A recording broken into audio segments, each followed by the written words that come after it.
So yes we are live. Good evening Shivam, Ashish, Rajat, Vinayak ji, कैसे हो आप? Good evening Prabhut, Ninmay. चलिए रुक जाते हैं कुछ मिनट्स ताकि बाकी स्टूडेंट्स भी आ जाए, फिर लेक्चर की शुरुआत करते हैं। Good evening Soham, Bhagwat ji. So this is lecture 8 of aptitude.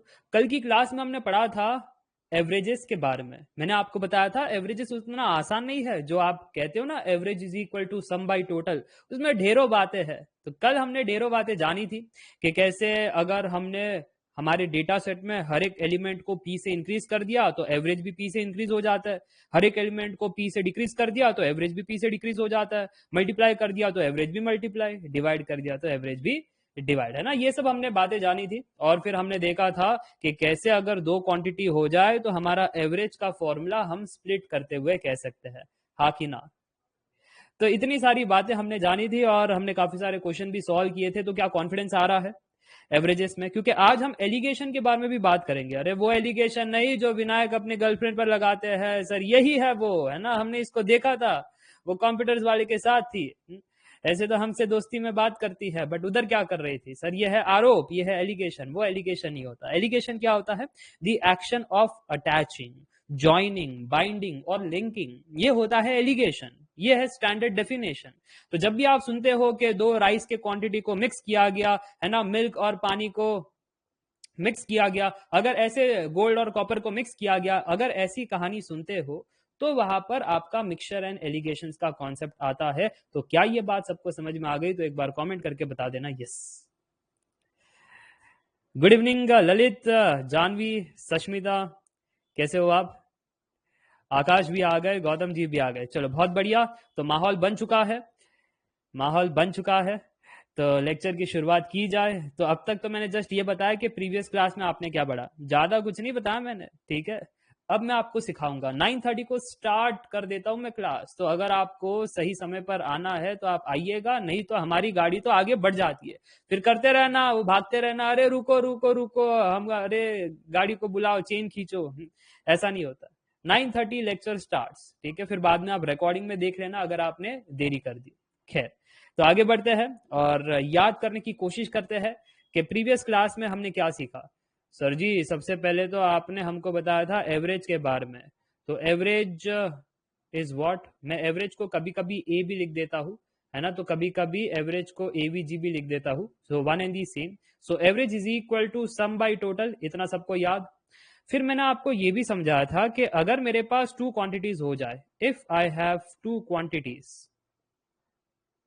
तो उस केस में मैं ऊपर वाले फॉर्मूला को थोड़ा सा मॉडिफाई कर सकता हूं।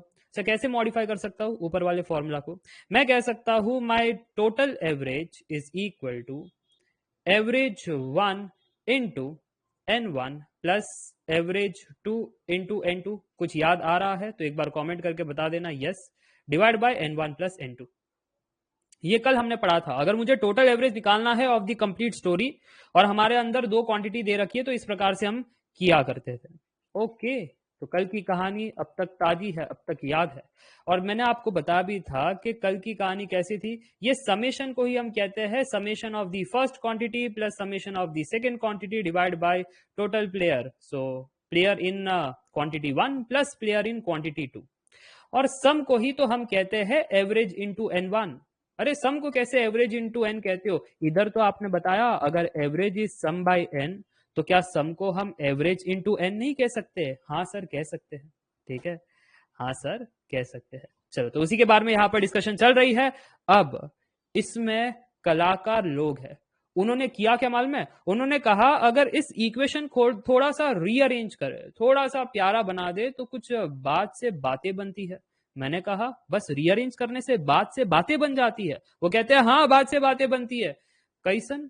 तो यहां पर मैंने भी देखा यार, एक बार रीअरेंज करके देख लेता हूं। N1 प्लस N2 इनसे मल्टीप्लाई हो जाएंगे, तो यहां पर N1 into average total plus N2 into average total that is equal to, मेरा कट पेस्ट का बिन्ना से तो हम क्यों लिखे यार, हम इधर को कॉपी करेंगे, कट टक पेस्ट। ये बात सबको समझ में आ गई? तो एक बार कमेंट करके बता देना यस। तो मैंने ऊपर वाला इक्वेशन नीचे को रीअरेंज किया। फिर मैंने क्या किया मालूम है, फिर मैंने है ना देखा यार ये N1 वाले प्लेयर्स को एक साथ कंबाइन कर सकते हैं और फिर ये जो N2 वाले प्लेयर्स है इनको एक साथ कंबाइन कर सकते हैं, तो चलो कर लेते हैं, फिर उसमें क्या दिक्कत वाली बात है। तो इधर से उठाओ, उधर को पटको और फिर कह दो कि अब हम करेंगे अरेंजमेंट।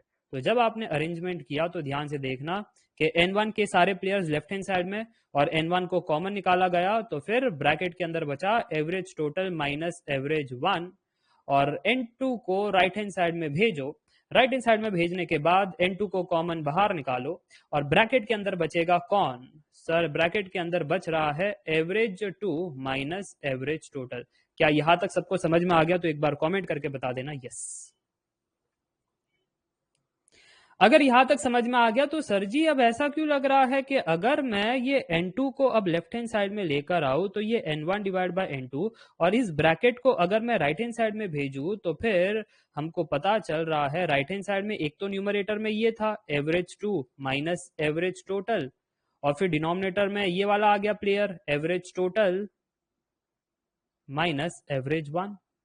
ओ ओ सर जी, तो यहाँ पर है ना एक गजब बात पता चल रही है। जब आपने शुरुआत की थी दो क्वांटिटीज से, तो सर ये दो क्वांटिटी में दो बातें हो रही थी। क्या क्या बातें हो रही थी? अगर मेरे पास क्वांटिटी 1 है तो इसके पास दो चीजें थी, एक तो इसके पास एवरेज 1 था और इसके पास कितने प्लेयर्स थे उसमें, क्वांटिटी 1 में कितने प्लेयर्स थे। फिर उसके बाद मेरे पास क्वांटिटी 2 था जिसमें भी दो बातें हो रही थी कि उसमें एवरेज कितना है और कितने प्लेयर्स थे। तो यहाँ पर क्वांटिटी 1 का जो प्लेयर है, क्वांटिटी 2 का जो प्लेयर है, अगर इनके बीच में आपको रेशियो चाहिए तो इनके बीच का रेशियो निकालने के लिए ये सिंपल सा फॉर्मूला है। समझ में आया ये फॉर्मूला का इस्तेमाल कब करना है? कोई भी अगर आपको पूछे कि क्वांटिटी 1 और क्वांटिटी 2 के प्लेयर्स के बीच का रेशियो बताइए, तो रेशियो बताना है तो एवरेजेस की मदद लेंगे और उसकी मदद से आपको रेशियो बता करके निकाल देंगे। ठीक है, अंडरस्टूड दी खेला ऑफ एलिगेशन। तो सर यहाँ पर एलिगेशन क्या हुआ? अरे तो बताता हूं ना, एलिगेशन क्या हुआ कि इसी को अब इन्होंने कहा फॉर्मूला वाइज तो मजा नहीं आ रहा है। क्या आपको मजा आया क्या फॉर्मूला वाइज देख करके? Average 2 minus average total upon average total minus average 1, मजा नहीं आया ना?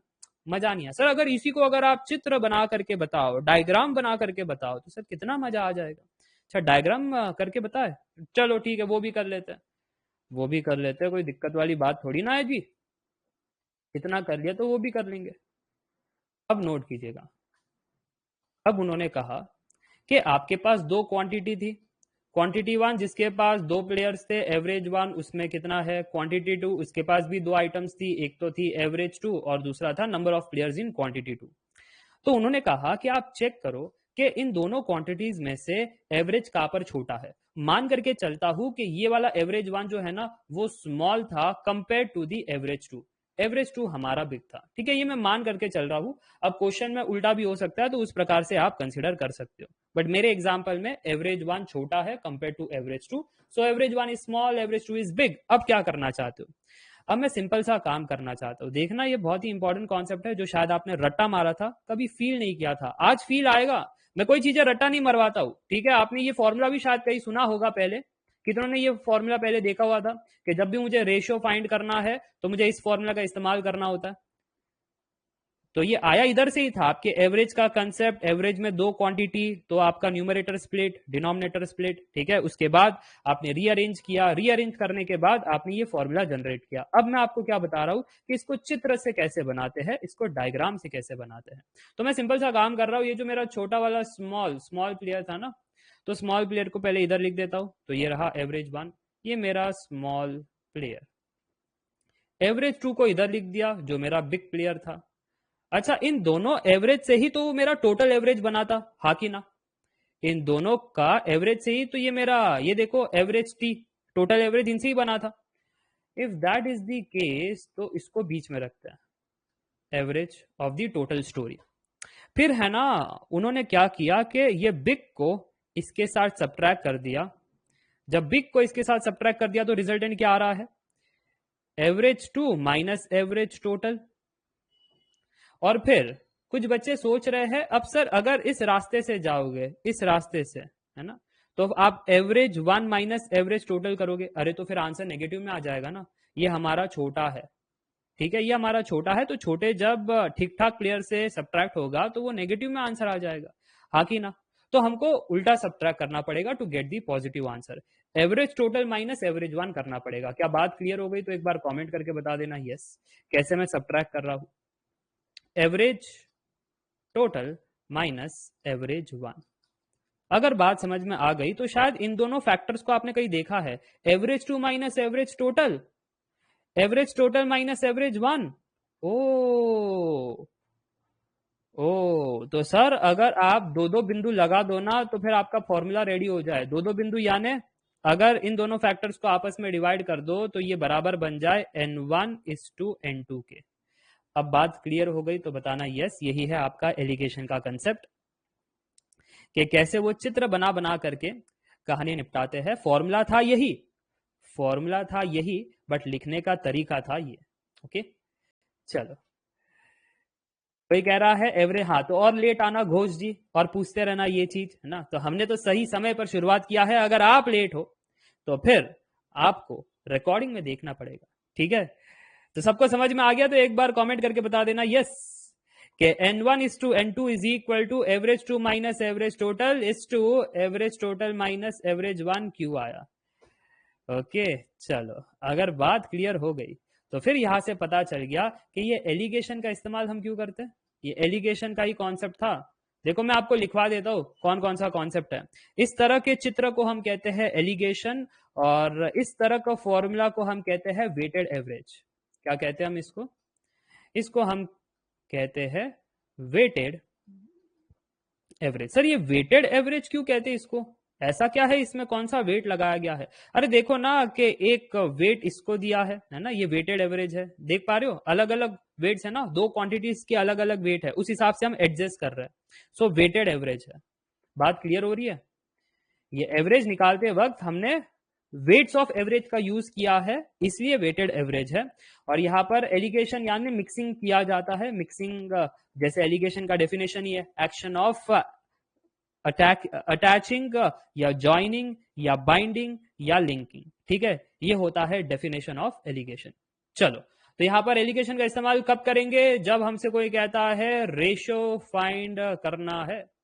रेशो फाइंड करना है। कौन सा रेशो फाइंड करना है? n1:n2 करना है, तब हम यूज करेंगे एलिगेशन का इस्तेमाल। अच्छा सर वो वेटेड एवरेज फॉर्मूला कब यूज करेंगे? वेटेड एवरेज फॉर्मूला तब यूज करना जब आपको कोई कह रहा है टोटल एवरेज फाइंड करो, तब। सर क्या जब हमको टोटल एवरेज फाइंड करने के लिए कह रहे तो क्या एलिगेशन का इस्तेमाल नहीं कर सकते? कर सकते हो ना। एलिगेशन आया कहां से है? क्या ऊपर से निकला है क्या? नहीं, एलिगेशन आया कहां से है? वेटेड एवरेज को रीएडजस्ट किया, थोड़ा सा उसमें सिंप्लीफिकेशन किया है ना, थोड़ा सा उसका कॉमन फैक्टर्स बाहर निकाला, तो फिर एलिगेशन का फॉर्मूला डेवलप हुआ, हाँ कि ना? अगर एलिगेशन का जन्म ही अगर वेटेड एवरेज से हुआ है तो कोई भी प्रश्न अगर आप एलिगेशन स्टाइल से करो या वेटेड एवरेज स्टाइल से करो तो वो आंसर सेम ही देगा। बट वो टाइम की बात है। टाइम एफिशिएंसी कहां पर मिलता है? टाइम एफिशिएंसी तभी मिलता है जब अगर कोई रेशो फाइंड करने के लिए कह रहा है तो आप एलिगेशन फॉर्मूला यूज करो, कोई एवरेज टोटल के बारे में बात कर रहा है तो वेटेड एवरेज का इस्तेमाल करो, तब आपको टाइम एफिशिएंसी मिलेगा। नहीं तो कोई रोक टोक नहीं है, कोई भी फॉर्मूला यूज करो। जब ऐसे मिक्सचर एलिगेशन के क्वेश्चन आते आंसर तो पक्का आएगा। क्या ये बात सबको समझ में आई? तो बोलो यस। नोट लिख देना यहां पर, note. You can use any formula, you can use any formula while solving the question. You can use any formula, but about technique save time. About technique save time, और यही तो बड़ा मूल्यवान है, समय काफी मूल्यवान है।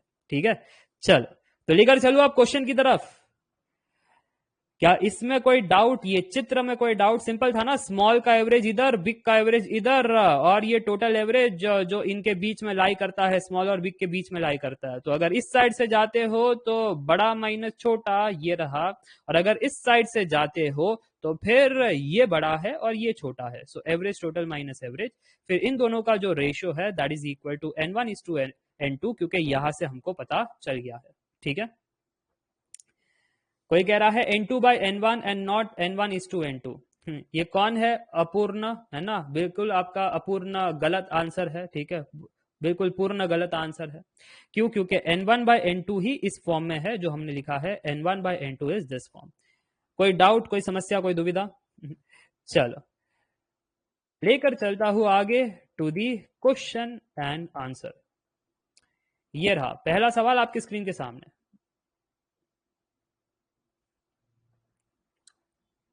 इसका आंसर कोई बता सकता है? हम टिक टिक घड़ी भी चला देते। चलो टिक टिक घड़ी चला देते ताकि कोई बच्चे ये ना कह दे सर 2 मिनट देते नहीं हो। आजकल हमने नया स्टाइल खोज लिया आपके ये प्रश्नों के वार से बचने के लिए। 2 minute. In what ratio two varieties of rice, one costing rupees 25 per kg and other costing rupees 30 per kg, should be mixed to produce a variety of rice worth rupees 28 per kg? सभी कह रहे 2:3। अरे सभी 2:3 कह रहे। 30 second में answer दे दिया। तो ये कौन से लोग हैं जो कहते हैं सर हम आंसर नहीं दे पाते 2 मिनट के अंदर, सर 1 मिनट तो सिर्फ क्वेश्चन पढ़ने में लग जाते हैं? कौन से लोग हैं? सो 2:3 इज द राइट आंसर। टिक टिक घड़ी आप रुक सकते हो, आपका काम हो चुका है। अच्छा, जैसे यहाँ पर मैंने आपको बताया था, क्या बताया था अभी अभी? मैंने आपको बताया था कि अगर आपको रेशियो फाइंड करना है या एवरेज फाइंड करना है, you can use any formula. क्या सर इसका जस्टिफिकेशन मिल सकता है? क्योंकि यहां पर देखा जाए तो क्या पूछ रहे हैं सर? यहां पर पूछ रहे हैं रेशियो, हाँ कि ना? यहाँ पर क्या पूछ रहे हैं? In what ratio two quantities of rice should be mixed. तो पूछ रहे हैं रेशियो, तो यूज तो करना चाहिए था एलिगेशन वाला फॉर्मूला ताकि टाइम सेम होता। और वो एलिगेशन का फॉर्मूला क्या है? ये वाला टेक्निक, ताकि हमारा टाइम सेव होता। बट कुछ बच्चे हैं कि नहीं सर हमको टाइम सेव नहीं करना है, ठीक है, हम तो सर रट्टा मारे हैं, हम तो उधर से ही जाएंगे, हमने वेटेड एवरेज फॉर्मूला रट्टा मारा है। ठीक है, तो आपके लिए मेथड 1 वेटेड एवरेज कॉन्सेप्ट। कितने सारे स्टूडेंट्स थे वेटेड एवरेज कॉन्सेप्ट से जा रहे थे? एक बार कमेंट करके बताना, सच सच बताना, नहीं तो कल सुबह कौवा जो है ना वो आपको हरी चटनी देगा। देखो अनिरुद्ध ने बताया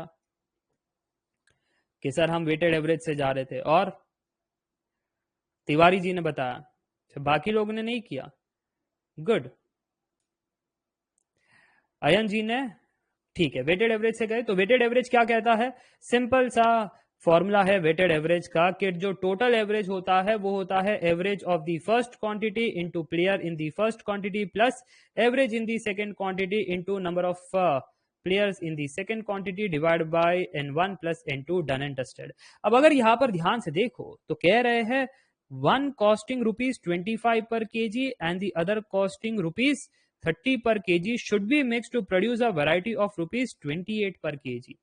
अच्छा, तो यहां से पता चल गया कि हमारे पास एक तो 25 पर केजी यानी A1 हमारा 25 है, फिर नेक्स्ट कह रहे हैं 30 per KG, other costing 30 per KG, सो A2 हमारा है 30 रुपीज पर केजी। और हमारा एवरेज कितना बन रहा है मिक्सिंग करने के बाद? जो एवरेज प्रोड्यूस होता है 28 पर केजी, सो एवरेज हमारा रिजल्टेंट बन रहा है 28 पर केजी। अब वो कह रहे हैं कि वो जो दो क्वांटिटीज थी ना, तो उनका रेशियो किस में आपका रखना है?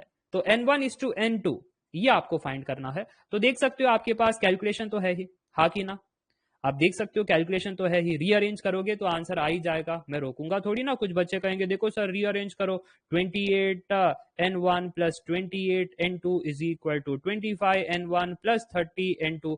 तो फिर सर अब हम कह सकते हैं कि n1 की प्लेयर्स कॉमन बना दे तो 28 माइनस 25, n2 की प्लेयर्स को कॉमन ले ले तो 30 माइनस 28। सर अब देखो आपका आंसर आ गया n1/n2 इज 2/3। क्या सभी को समझ में आया? तो बोलो यस। रेशियो फाइंड करना था। अगर वेटेड एवरेज से जाते हो टाइम ज्यादा लगता है, वही तो समझा रहा था ना कि टाइम ज्यादा लगता है। कुछ बच्चे कह रहे थे सर हम तो ऐसे नहीं गए। ये जो भी बच्चे थे ना सर, इन्होंने आंसर तो निकाला जैसे आपने यहां पर लिखा था, you can use any of the formula. अगर रेशियो फाइंड करना है, एवरेज फाइंड करना है, कोई भी स्टाइल से जाना, you can use any of the formula. बात तो टाइम की थी ना, बात तो टाइम की थी। तो यहां पर वापस आते हैं और अब मेथड 2 से जाने की कोशिश करते हैं कि अगर मेथड 2 से सॉल्व करते तो कितने जल्दी सॉल्व करते हैं। तो यहां पर हमको पता है रेशियो फाइंड करना है, we will go by alligations. Yes Vinayak ji, alligation, क्या आप भी इस टेक्निक से गए थे? जहां पर मैंने आपको समझाया था कि स्मॉलर एवरेज को पहले लिखना है, बिगर को बाद में लिखना है। तो स्मॉलर कौन था सर? 25 स्मॉल था और 30 हमारा बिग था। तो 25 को मैं पहले लिखा, 30 को बाद में लिखा, और फिर बाद में 25 और 30 से बना हुआ एवरेज, रिजल्टिंग एवरेज को बीच में लिखना है, 28 को बीच में लिखा। अब वही बात है सर, बड़ा माइनस छोटा, रिजल्टेंट इज 2। और अगर इधर को देखें तो इधर 28 बड़ा 25 छोटा, सो 28 माइनस 25, तो हमारा आंसर बन रहा है 3। So 2:3 that is equal to N1:N2। तो इस फॉर्म में हमको मिक्स करना था। क्या सभी को बात समझ में आ गई? एक स्टेप में हो गया ना, कितना सिंपल था, एक स्टेप में हो गया। फील आया, समझ में आया? तो एक बार कमेंट करके बताना यस। क्या सभी को फील आया? कोई समस्या वाली बात नहीं, कोई दिक्कत वाली बात नहीं। तो यही है एलिगेशन जिससे आप डरते थे। अरे सर ये कोई कह रहा है 2 कैसे है निमेश जी, 2 कैसे? 30 माइनस 28 कितना होता है? 3 होता है, 5 होता है, 10 होता है, कितना होता है जी? 30 माइनस 28 2 ही होता है ना। और फिर 28 माइनस 25 कितना होता है? 3 ही तो होता है। ये कौन है -3 होगा? ये सुमाया जी ने वापस उल्टा पुल्टा कर दिया। अरे सुमाया जी, बीच वाला माइनस ये छोटा प्लेयर। इधर मैं चिल्ला चिल्ला करके स्कीम बता रहा था that average total minus average 1 करना है, तब आप कहा थी अरे सर हमारी भैंस जो है चरने गई थी, हम उधर चले गए है ना भैंस को देखने, आपका कंसेप्ट छूट गया सर जी। ठीक है, चलो आगे बढ़ते हैं, आगे बढ़ते हैं और कुछ और कॉन्सेप्ट्स को जानने की कोशिश करते हैं। जैसे ये प्रश्न, अगर आपके कॉन्सेप्ट्स क्लियर है तो ये आप आराम से बना लोगे। कोई बता सकता है इसका आंसर क्या होगा?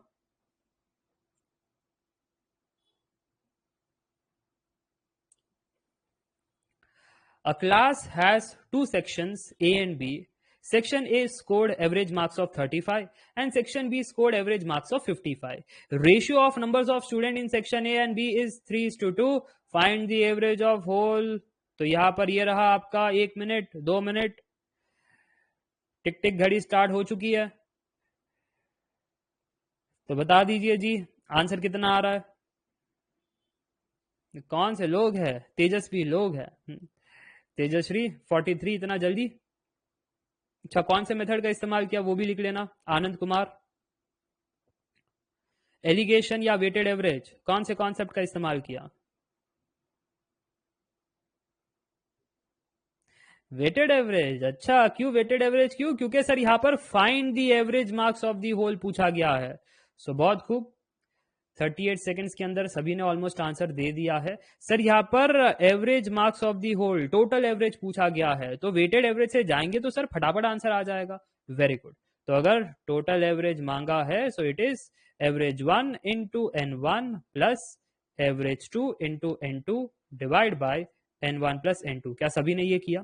सर ये एवरेज 1, एवरेज 2, N1 N2 ये सब का सर झमेला था, तो इसके लिए डिकोड करना है क्वेश्चन को आराम से।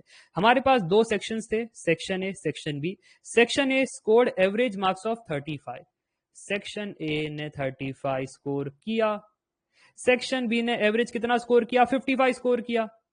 सो 55 स्कोर किया। उसके बाद ratio of numbers of students in section A and B 3:2। ओए सर यहाँ पर रेशियो दिया है, तो क्या N1 की जगह में 3 रख सकता हूं, N2 की जगह में 2 रख सकता हूं? अरे नहीं सर, वैल्यू रखनी पड़ेगी ना। ये तो यहाँ पर फॉर्मूला में आप वैल्यू रखते हो, तो वैल्यू रखना है, तो इधर तो दिया है 3:2। वैल्यू कैसे निकालू? मुझे नहीं पता number of students in section A and section B. इन्होंने रेशियो दिया, I do not know how many students are there, what should I do? A lot of students are saying sir डरते क्यों हो? Number of students in section A by B दिया है ना 3/2। हाँ, तो इसमें क्या दिक्कत वाली बात है? ऊपर के रखो, नीचे के रखो, तो मिल जाएगा आपको। Number of student in section A is 3 K, number of students in section B is 2 K. हो गया, डन हो गया। तो फिर ये आपका N1 हो गया, ये आपका N2 हो गया। और अगर हो गया तो क्या सभी का आंसर आ गया? 35 इंटू N1 की जगह 3K प्लस 55 इंटू N2 की जगह हमारे पास है 2K divide by N1 plus N2 which is 3K plus 2K। तो अगर आप इसको सॉल्व करोगे K सभी जगह से कैंसिल हो जाएगा। और क्या सभी को मिल रहा था 215 डिवाइड बाय 5 यानी 43। क्या ये सभी का आया टोटल एवरेज यानी average marks of the whole section and section B मिला करके?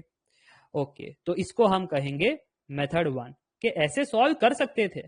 मैंने थोड़ी ना आपको कहा कि ऐसे ही सॉल्व करना है, ऐसे सॉल्व कर सकते थे, अच्छा लगता है, प्यारा लगता है। देखा आपने, ये प्यारा लगता है ना। अच्छा, अगर इधर ही आप एलिगेशन से जाते तो कोई फायदा नहीं होता, एलिगेशन से जा करके आपको कोई फायदा होता नहीं, फुकट का आपका कैलकुलेशन और बढ़ जाता है ना।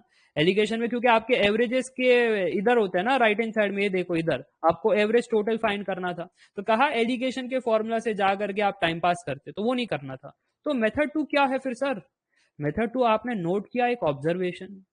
क्या आपने नोट किया कि के सभी जगह से कैंसिल हो रहा था, ऊपर से भी और नीचे से भी, और कौन बच रहा था सर? वो जो रेशियो आपने बताया था ना, a by B is equal to 3/2, ये R1/R2, ये जो फॉर्म है ना R1/R2, वो डायरेक्ट यहां पर दिखाई दे रहा था 3, 2, 3, 2, और उससे भी आंसर आता है। तो क्या अब हम अपने फॉर्मूला को मॉडिफाई कर सकते हैं कि जब हमारे प्रश्न में रेशियो आ जाए तो हमको घबराना नहीं है, वो रेशियो की वैल्यू अगर सब्स्टिट्यूट कर देना, वो 3/2 जो था वो अगर 3, 2 ऐसे रख देना तो आंसर आ जाता है। क्या एक बार सर आप इसको फॉर्मूला वाइज नरेट कर सकते हो? बिल्कुल मैं नरेट कर सकता हूं। दिक्कत वाली बात क्या है? देखो, फील आ रहा है सभी को? तो एक बार कमेंट करके जरूर बता देना yes.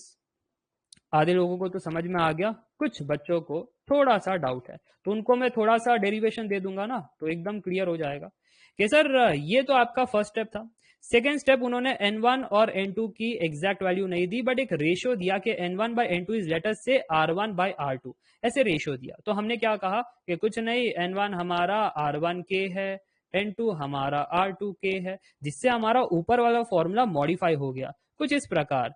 Average total is equal to average 1 into n1 की जगह R1 के प्लस a2 इंटू n2 की जगह R2 के divide by n1 plus n2, यानी R1 के प्लस R2 के। तो सर जी, अगर के ऊपर और नीचे दोनों से कैंसिल हो रहा है तो मेरा फॉर्मूला भी तो मॉडिफाई हो रहा है, हाँ कि ना? जरा कमेंट करके बताना कि सर मेरा फॉर्मूला भी तो मॉडिफाई हो रहा है। कैसे मॉडिफाई हो रहा है मेरा सर? फॉर्मूला कुछ इस प्रकार से मॉडिफाई हो रहा है कि ये के को भगाओ, के को भगाओ, और ये देखो, ये था आपका प्यारा सा फॉर्मूला कि जो आपका R1/R2 ये रेशियो दिया था ना, वही डायरेक्ट मैंने सब्स्टिट्यूट किया और वो रेशियो की मदद से मैं एवरेज फाइंड कर रहा हूं। अब क्लियर हो गया तो एक बार कमेंट करके बता देना yes.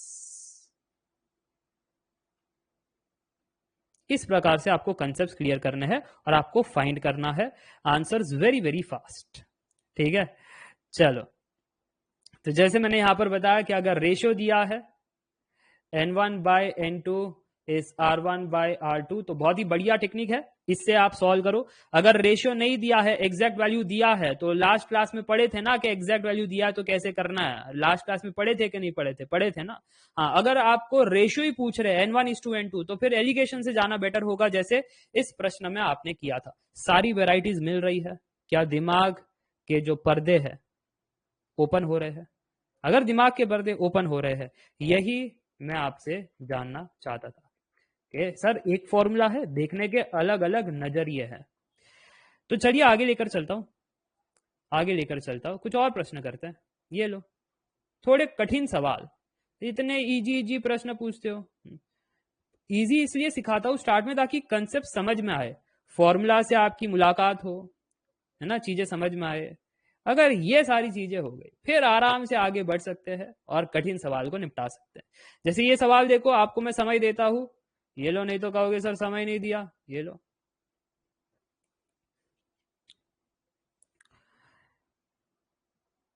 a class has 3 sections A, B, C. Section A has 34 students and average marks of 55. Section B has 51 students and average marks of 65.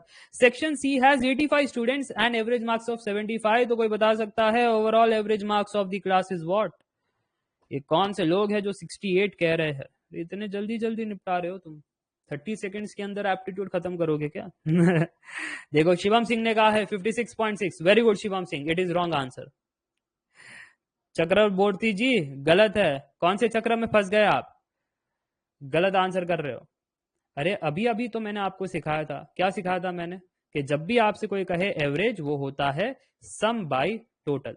But sir यहाँ पर सम है ना, वो एक क्वांटिटी नहीं है, यहाँ पर 3 प्लेयर इन्वॉल्व है।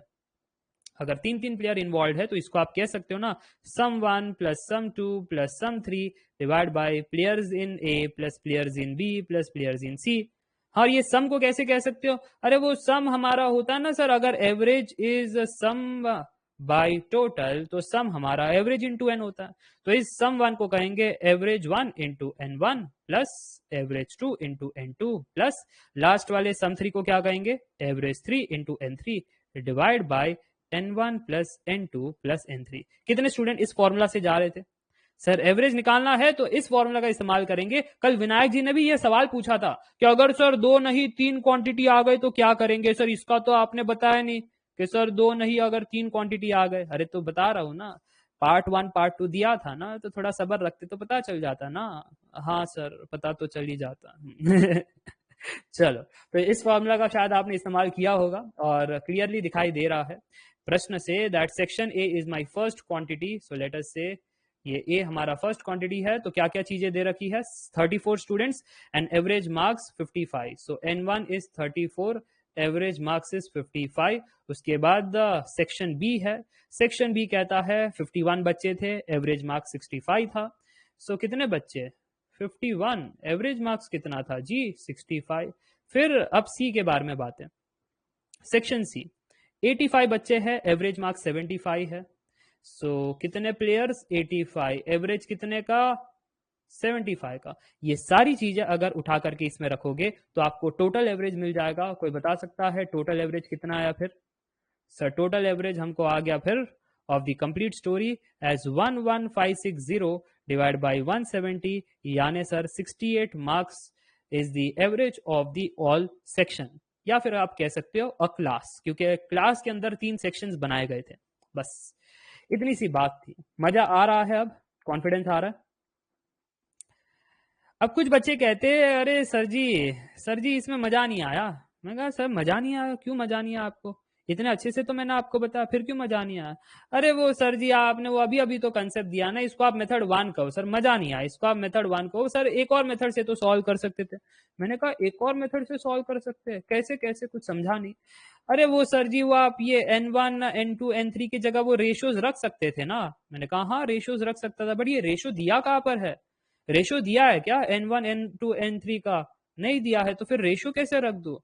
अरे रख सकते हो सर जी, आप देखो तो सही, n1 n2 n3 का काउंट दिया है ना, तो कैलकुलेशन में आपको थोड़ी सी मदद हो जाएगी। मदद हो जाएगी। n1 n2 n3 दिया है तो कैसे कैसे? मैं कुछ समझा नहीं। उसने कहा ध्यान से सुनो सर जी, सबसे पहले तो इसको उड़ाओ। हमारा कट पेस्ट का बिजनेस है ना, तो हम इसको आराम से मेथड 2 है ना ये हमारा, चलो मेथड 2 है तो इसको लिया, इधर को पेस्ट किया।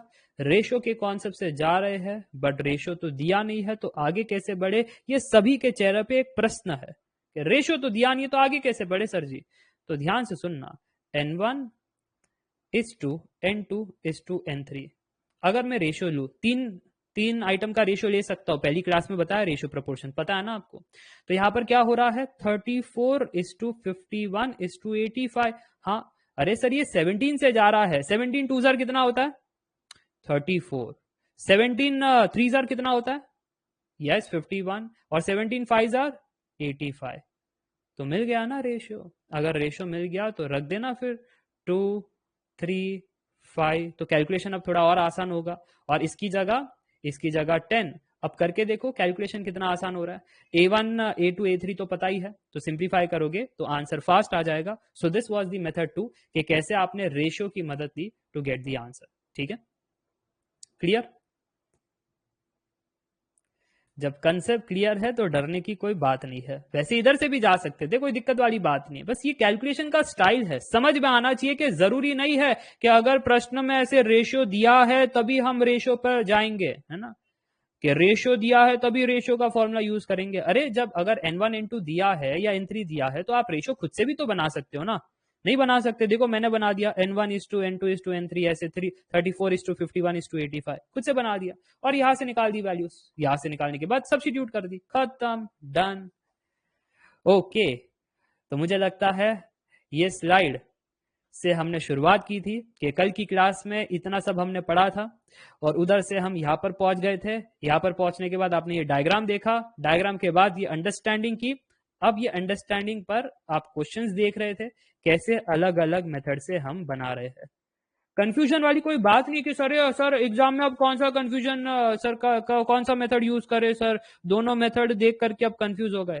कंफ्यूजन के लिए नहीं सिखा रहा हूं, देखने का नजरिया इंप्रूव करने के लिए सिखा रहा हूं। बाकी एग्जाम में आपको जो पसंद है वो करो, मैं थोड़ी ना रोकूंगा आपको कि ऐसे ही करना चाहिए वैसे ही करना चाहिए। जैसे आपके कॉलेज के प्रोफेसर कहते हैं, मेरे अगर मेथड से नहीं किया ना एग्जाम में मार्क्स नहीं दूंगी तुमको, है ना, तुम दिमाग मत लगाना, जैसे मैं सिखा रही हूँ वैसे ही करना। क्यों? क्योंकि उनको खुद नहीं पता मल्टीपल मेथड के बारे में, कहीं तुम कर दो उनको समझ में ना आए तो सोचे कि बच्चे को आंसर आया कैसे, हमको तो समझ नहीं आ रहा है। तो इसलिए मैडम जी कहती है कि मेरे मेथड से ही करना तब फुल मार्क्स मिलेंगे, मेरे नोट्स के ही आंसर्स लिखना तब फुल मार्क्स मिलेंगे। ठीक है, तो हमारी इसमें ऐसा कुछ नहीं है। आंसर लेकर आओ, सोचना जैसे है सोचो, आंसर लेकर आओ। तो वो सारे थॉट प्रोसेस मैं आपको दे रहा हूं। कोई कह रहा है सर मैडम ही क्यों, मैडम ही क्यों, तुम मैकेनिकल वाले हो क्या शिवम सिंह? क्योंकि तुम्हारे इसमें मैडम है नहीं शायद जी, है ना, इसके लिए तुम कह रहे हो सर मैडम ही क्यों, हमारी इसमें तो सर्वर है। हाँ, पहचान लिया शिवम सिंह, ऐसे प्रश्न सिर्फ मैकेनिकल वाले बच्चे ही पूछ सकते हैं। मैं कहता हूं ना कि गधे के सर पे सिंह नहीं होते हैं, है ना, गधों को पहचानना होता है ना भीड़ भाड़ में, उनके सर पे सिंह नहीं होते, वो अपने हरकतों से ही बता देते हैं कि कौन गधा है कौन नहीं। तो कभी कभी अगर तुम कॉलेज में ढूंढो कि यार गधा कौन है इसमें से, उसके सर पे सिंह नहीं होगी, उनकी हरकतें देख लेना पता चल जाएगा। ठीक है।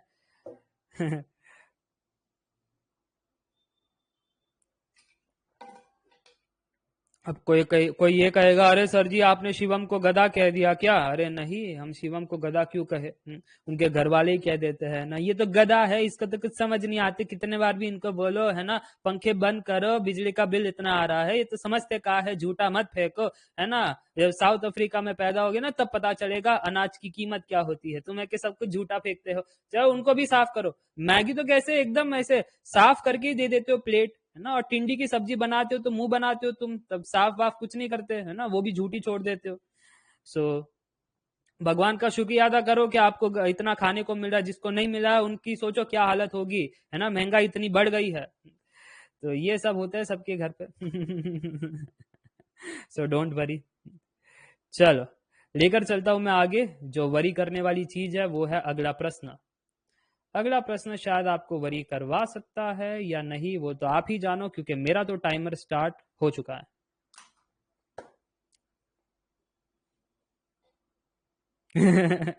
शिवम भी लाइक दिल से बुरा लगता है। सबके घर की यही कहानी है।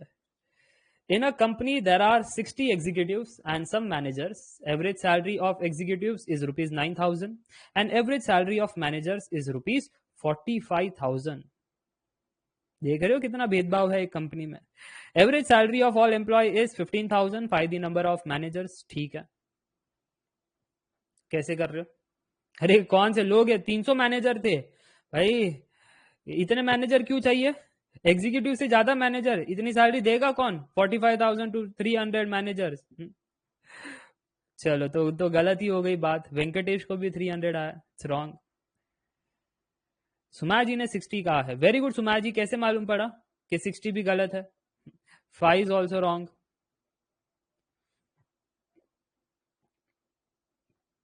हाँ सारे नंबर कर दो ना शिवम जी, 20 बचा वो भी कह दो, वो भी गलत है, 10 भी गलत है, 300 भी गलत है, 10 भी गलत है। हाँ 13 14 और वो भी कह दो, वो भी गलत है। 1 मिनट हो गया, लास्ट 30 सेकेंड्स। अब देखो कैसे सही आंसर निकल रहे हैं, है ना, आराम आराम से सॉल्व करोगे ना तब सही आंसर निकलेगा, हड़बड़ी में सॉल्व करोगे तो कुछ ना मिलेगा। तो मेरा सवाल अब आपसे ये है, आपने सॉल्व कैसे किया? क्योंकि सॉल्व करने के तो दो मेथड थे, एक तो वेटेड एवरेज वाला कंसेप्ट है, कितने स्टूडेंट वेटेड एवरेज वाले कंसेप्ट से गए तो जरा कमेंट करके बताना, और दूसरा है एलिगेशन वाले मेथड से जाना। जैसे भी जाओ आंसर तो एक ही आएगा, ऐसा इसलिए क्योंकि वेटेड एवरेज से ही एलिगेशन का जन्म हुआ है, बाकी कुछ नहीं। तो आप कौन से मेथड से गए? हाँ हाँ 12 सही आंसर है, 12 क्यों बजा रहे हो कमेंट सेक्शन का? मेरे को बता दो अब आपने किया या नहीं, ऐसे है ना, आप 12 मत बजाओ कमेंट सेक्शन में। सो जिशन जी, मेथड 2 का इस्तेमाल, चलो अगर मेथड 2 का इस्तेमाल आपने किया है तो हम भी करेंगे जी। हम कहेंगे यहाँ पर क्या क्या दे रखा है, एग्जीक्यूटिव का काउंट दिया है बट मैनेजर का काउंट नहीं दिया है, सो मैनेजर का काउंट हम क्या मानेंगे? हम मानेंगे let us say we have X number of managers. Okay, average दिया है, average salary of executive 9,000, average salary of manager 45,000। ये दो स्टेटमेंट देख करके ही मेरा दिमाग कहता है N1 N2 एवरेज 1 एवरेज 2। अरे ये तो हमारा एलिगेशन से हो सकता है। हाँ, बट यहाँ पर एलिगेशन से क्यों, एलिगेशन से ही क्यों, वेटेड एवरेज से क्यों नहीं? क्योंकि यहाँ पर average salary of all employ दे रखा है। जब एवरेज सैलरी ऑलरेडी दे रखा है तो वेटेड एवरेज क्यों यूज करें? वेटेड एवरेज तो तब यूज करते हैं ना कोई हमसे कहता है average of the total story find करो। हाँ कि ना, जैसे प्रीवियस इसमें देखो average of the total story, तो वेटेड एवरेज को यूज किया। इधर तो वेटेड एवरेज ऑलरेडी दिया है तो क्यों जाए वेटेड एवरेज के फॉर्मूला से, फुकट का फिर कैलकुलेशन लंबा हो जाएगा, हम नहीं जाएंगे। क्योंकि हमको यहाँ पर फाइंड करना है दी नंबर ऑफ मैनेजर्स। ओ, अगर हम ध्यान से देखें 60 executive and then we have X managers, तो यहाँ पर हम लिखेंगे 60। ये हम एम्प्लॉय की स्टोरी नरेट कर रहे हैं। उसके बाद हम यहाँ पर मैनेजर्स का काउंट लेट अस से एक्स था। ओके, उसके बाद हम कहेंगे कि बीच में कौन आएगा? अरे कोई बता सकता है बीच में कौन आएगा? अरे सर बीच में नहीं आ सकता, क्यों? क्योंकि सर आप है ना वो जब ट्री डायग्राम बनाते हो ना, आपने नोट किया, आपने ये 60 और x नहीं लिखा था उसमें। जब आप ट्री डायग्राम बनाते हो ना, पीछे जाकर के चेक करना, जब आप ये ट्री डायग्राम बनाते हो किसके बीच में होता है ट्री डायग्राम? सर ये ट्री डायग्राम बीच में होता है एवरेजेस के बीच में होता है ये ट्री डायग्राम, नंबर्स के बीच में नहीं होता। वो नंबर्स तो बाद में लेते हो आप N1:N2, तो नंबर्स को कहा पहले घुसेड़ दिए। हाँ, नंबर्स को नहीं घुसेड़ते बीच में, पहले वो एवरेजेस को खत्म करते हो, बाद में नंबर्स को बुला लेंगे, ठीक है। तो मेरे को कोई बता सकता है स्मॉल एंड बिग की स्टोरी? 9,000 और 45,000। 9,000 छोटा है इसके लिए पहले लिखा यहाँ पर, 45,000 बड़ा है तो बाद में लिखा। एवरेज सैलरी 15,000 बीच में आएगा, 15,000 बीच में आएगा। अब हमारा क्रिस क्रॉस टेक्निक, इसको इसके साथ सब्ट्रैक्ट, जब इसको इसके साथ सब्ट्रैक्ट किया तो कितना आंसर आया, कोई बता सकता है? इतना समय लगाओगे तो नहीं चलेगा, 30,000। चलो, और जब 15,000 को 9,000 से सब्ट्रैक्ट किया तो कितना आंसर आया? 6,000। गुड।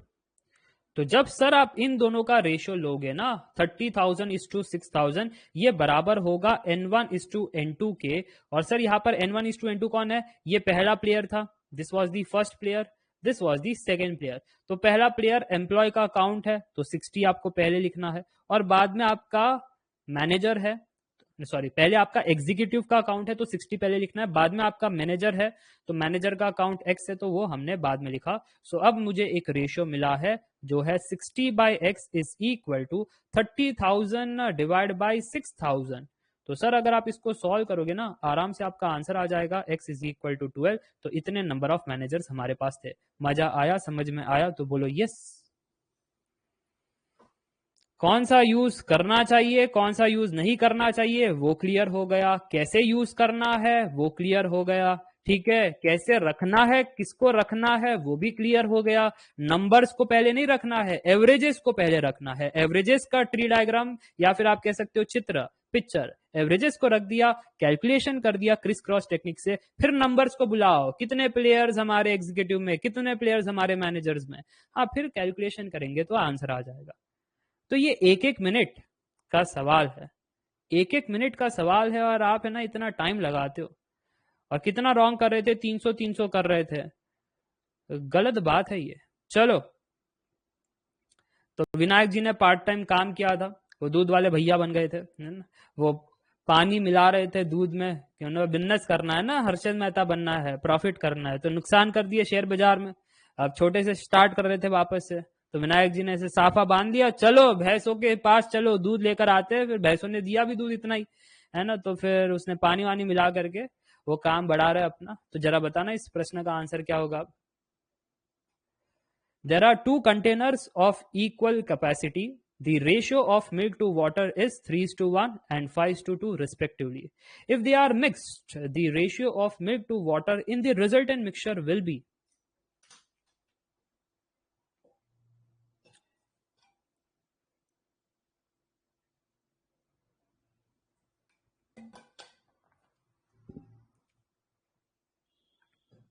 आनंद कुमार, तुम क्या सुपर 30 देख कर आए हो, इतने तेजी तेजी से आंसर कर रहे हो? क्योंकि आपका आंसर गलत है। हाँ, 8:3 जो है ना, वो आपका गलत है। राणा जी, सोनी जी, अनमोल जी, सभी का आंसर गलत। तो क्या अब मैं सॉल्व करूं? क्योंकि सभी ने अपना आंसर तो कह दिया है, तो मेरी बारी है। चलो 5-3, यस एवरीवन, 5-3 गलत है वो भी। The answer is 41 divide by 15, 41:15। तो अगर आपको आया होगा तो आपका सही है, नहीं तो आपका आंसर गलत है। ऐसा क्यों सर जी? क्योंकि मैं बताता हूं आपको। यस अनिरुद्ध जी, 41:15 कैसे करना था। आप हड़बड़ी में चले गए होंगे, इसलिए आपका ये गलत हुआ है, जबकि क्वेश्चन काफी आसान है। आप ध्यान से सुनना, मैं है ना मिक्सचर एलिगेशन का कंसेप्ट का यूज नहीं कर रहा हूं, मैं रेशियो प्रपोर्शन का जो कंसेप्ट पढ़ा है ना उसका यूज कर रहा हूं। आपको मालूम है फर्स्ट लेक्चर में मैंने आपको एक कंसेप्ट दिया था रेशियो प्रपोर्शन का, क्या आपको याद है? जरा कमेंट करके बताना। रेशियो प्रपोर्शन का जो कॉन्सेप्ट मैंने आपको दिया था याद है? मेरे पास 2 इक्वल अलॉयज थे, और अलॉय ए में कॉपर एंड गोल्ड था, अलॉय बी में कॉपर एंड गोल्ड था, उनके रेशियोज थे, फिर दोनों को मिक्स किया जा रहा था, रिजल्टेंट बनाया जा रहा था। याद है ना आपको? हाँ, तो उसी पर तो ये भी चीज बेस्ड है। रेशियो एंड प्रोपोर्शन के कॉन्सेप्ट से कर सकते थे। कैसे? देखो यहाँ पर 2 कंटेनर्स है, क्या कंटेनर की कैपेसिटी दी है? पहले कंटेनर में कितना है, दूसरे कंटेनर में कितना है? नहीं। तो क्या हम अज्यूम कर सकते हैं हर एक कंटेनर में 1-1 लीटर था? Yes, I can assume. Step number 1, let us assume that both the container had 1 litre. Container 1, container 2, दोनों के पास 1 लीटर का जो भी मिल्क वाटर जैसा भी आपने मिक्स किया है वैसा था, मिक्सचर था उसके पास 1 लीटर का। So next statement is the ratio of milk to water is 3:1 and 5:3 respectively. तो पहले कंटेनर में 3:1 का है, तो मैं चित्र बना लेता हूं। ये मेरा कंटेनर 1, इसमें मिल्क इज टू वाटर का रेशियो कितना है जी? 3:1 है। और फिर हमारे पास है कंटेनर प्लेयर 2, इसमें क्या है? इसमें sir milk is to water का रेशियो है 5:2। ओके, अब आगे क्या करना है? आगे कह रहे हैं इफ दे आर मिक्स्ड। अच्छा, दोनों को फिर मिला करके एक नया कंटेनर बनाया जा रहा है। ओके, नया कंटेनर बनाया जा रहा है, वेरी गुड। सो ये हमारा कंटेनर अब रिजल्टेंट। इसमें क्या है फिर? If they are mix the ratio of milk to water. अच्छा, मिल्क टू वाटर का इनको चाहिए रेशियो, मिल्क टू वाटर का ratio in the resultant container कितना होगा जी? अरे सर क्वांटिटी तो दी नहीं है इसमें कि कितना मिल्क था, कितना वाटर था, कितना मिल्क। तो क्या करे फिर इसमें? क्या वो क्वांटिटी निकाल सकते हो कि कंटेनर 1 में कितना मिल्क था, कितना वाटर था, कंटेनर 2 में कितना मिल्क था, कितना वाटर था? क्या निकाल सकते हो आप?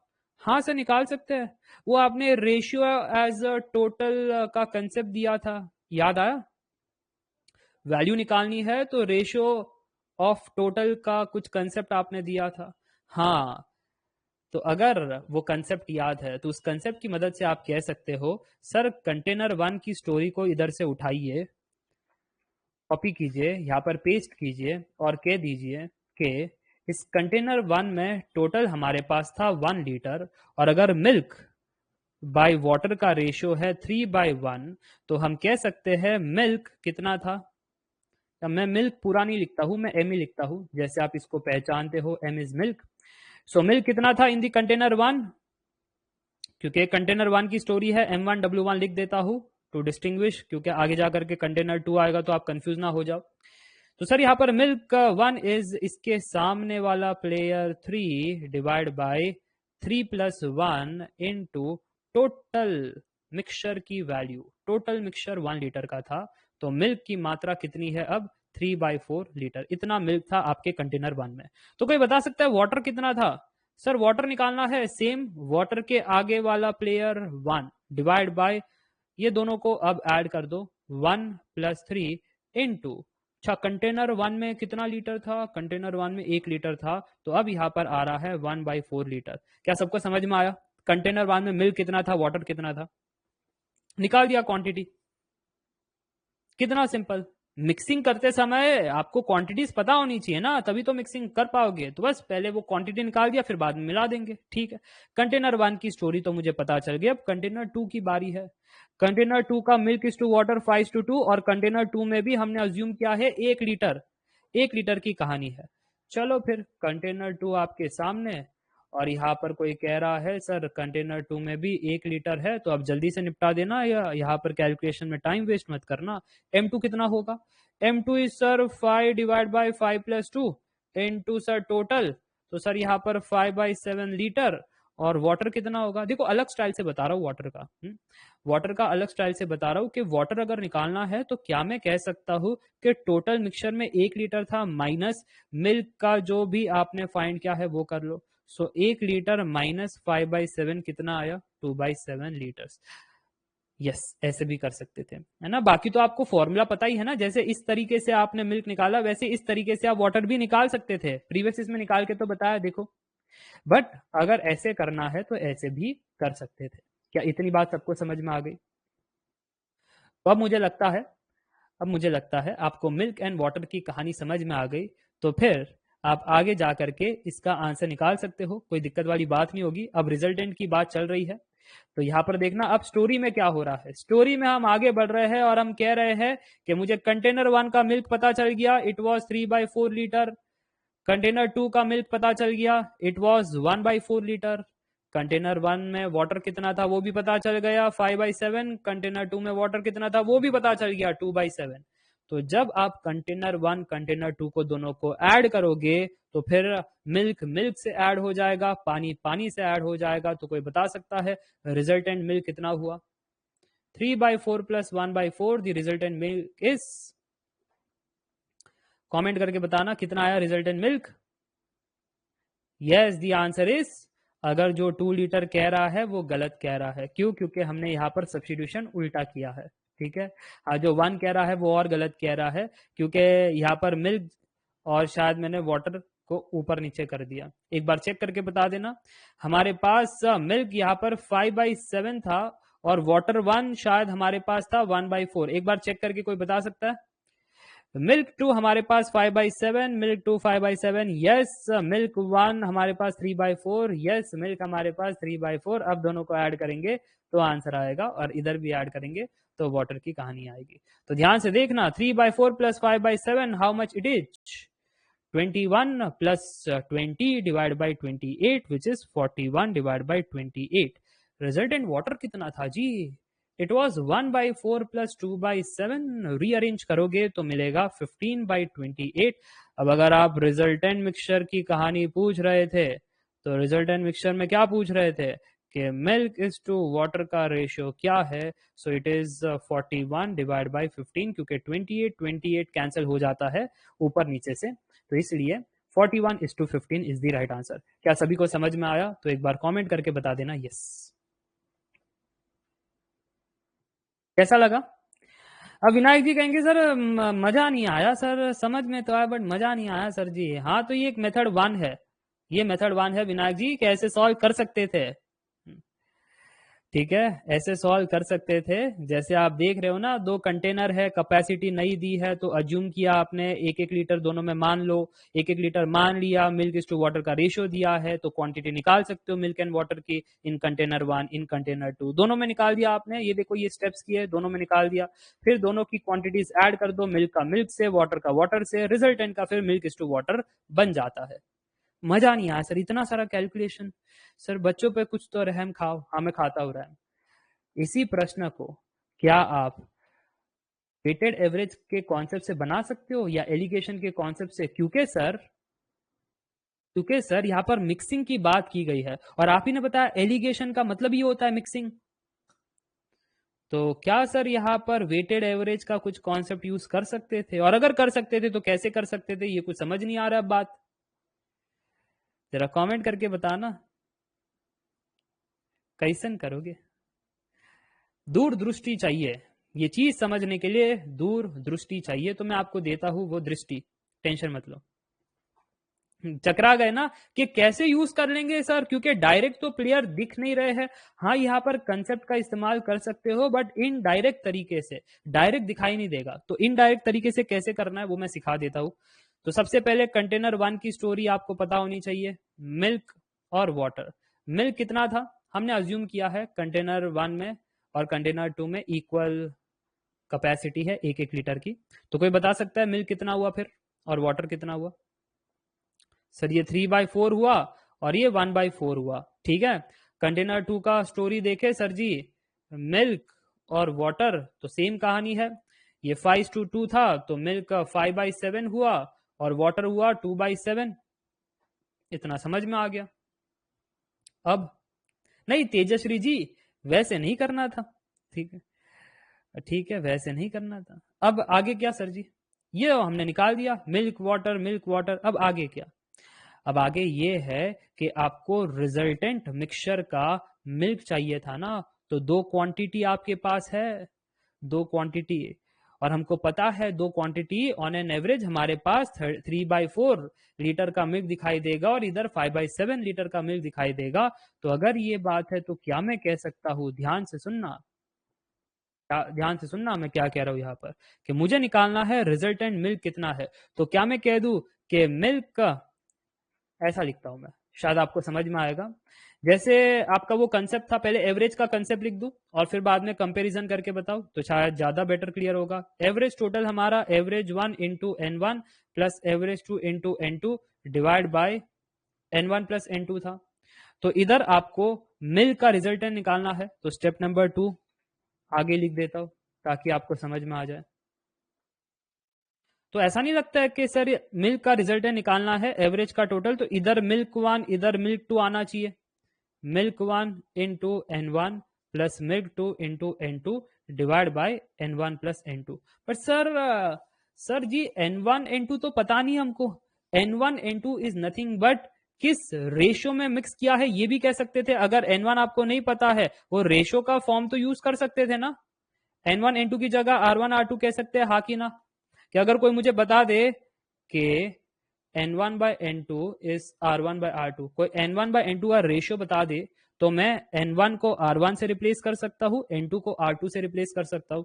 इतना तो सबको मालूम है। अच्छा, धीरे धीरे क्लैरिटी मिल रहा है तो एक बार कमेंट करके कोई बता सकता है यस कैसे हमने शुरुआत किया। कंटेनर 1 में मिल्क वाटर, कंटेनर 2 में milk water, resultant milk to water पूछ रहे, तो रिजल्टेंट मिल्क निकालने की मैं फिराक में हूं। रिजल्टेंट मिल्क निकालना है तो वो काइंड ऑफ इसी से मैच कर रहा है, दो दो एंटिटीज उसको मिक्स किया जा रहा है, 2 क्वांटिटीज को मिक्स किया जा रहा है, रिजल्टेंट बनाया जा रहा है। So resultant average is average 1 N1 plus average 2 N2 divide by N1 plus N2। तो उसी कंसेप्ट से रिलेट करते हुए हम आगे बढ़ रहे हैं। यहां तक पहुंचने के बाद फिर मुझे रियलाइज हुआ कि N1/N2 को हम R1/R2 भी कह सकते हैं, तो वैसा भी कह दिया। नहीं कहना है तो नहीं भी कह सकते हो, क्योंकि ऑलरेडी आपने कैपेसिटीज, हाँ देखो अब मैं रिजल्टेंट कह तो चुका हुआ आपके सामने, है ना। अब जुबान से निकल गई तो रेशियो से ही सॉल्व कर देते हैं। कंटेनर 1 और कंटेनर 2, कंटेनर 1 में 1 लीटर था, कंटेनर 1 में 1 लीटर था, कंटेनर 2 में 1 लीटर था। तो कोई मुझे बता सकता है container 1 is to container 2 mixing का रेशियो क्या होगा? 1:1 ही होगा ना। ध्यान से देखो, सेम टू सेम है। सो 1:1, इधर से एक आ रहा है, इधर से भी एक आ रहा है, 1:1 का रेशियो है। और अगर 1:1 का मिक्सिंग रेशियो है तो क्या मैं कह सकता हूं R1 R2 की जगह 1:1 रख सकते थे? R1 R2 की जगह 1 रख सकते थे। M1 तो हमको पता ही है, M1 कितना दिया था? अरे अभी अभी तो निकाला M1 3/4, M2 निकाला 5/7, M1 निकाला 3/4, M2 निकाला 5/7। तो कोई सॉल्व करके बता सकता है कितना आया आंसर? अगर रिजल्टेंट मिल्क आपको 41/28 आया तो रिजल्टेंट वाटर कितना होगा? 1 माइनस 41/28। सो 1 माइनस 41/28 कितना हुआ? कोई कमेंट करके बता सकता है?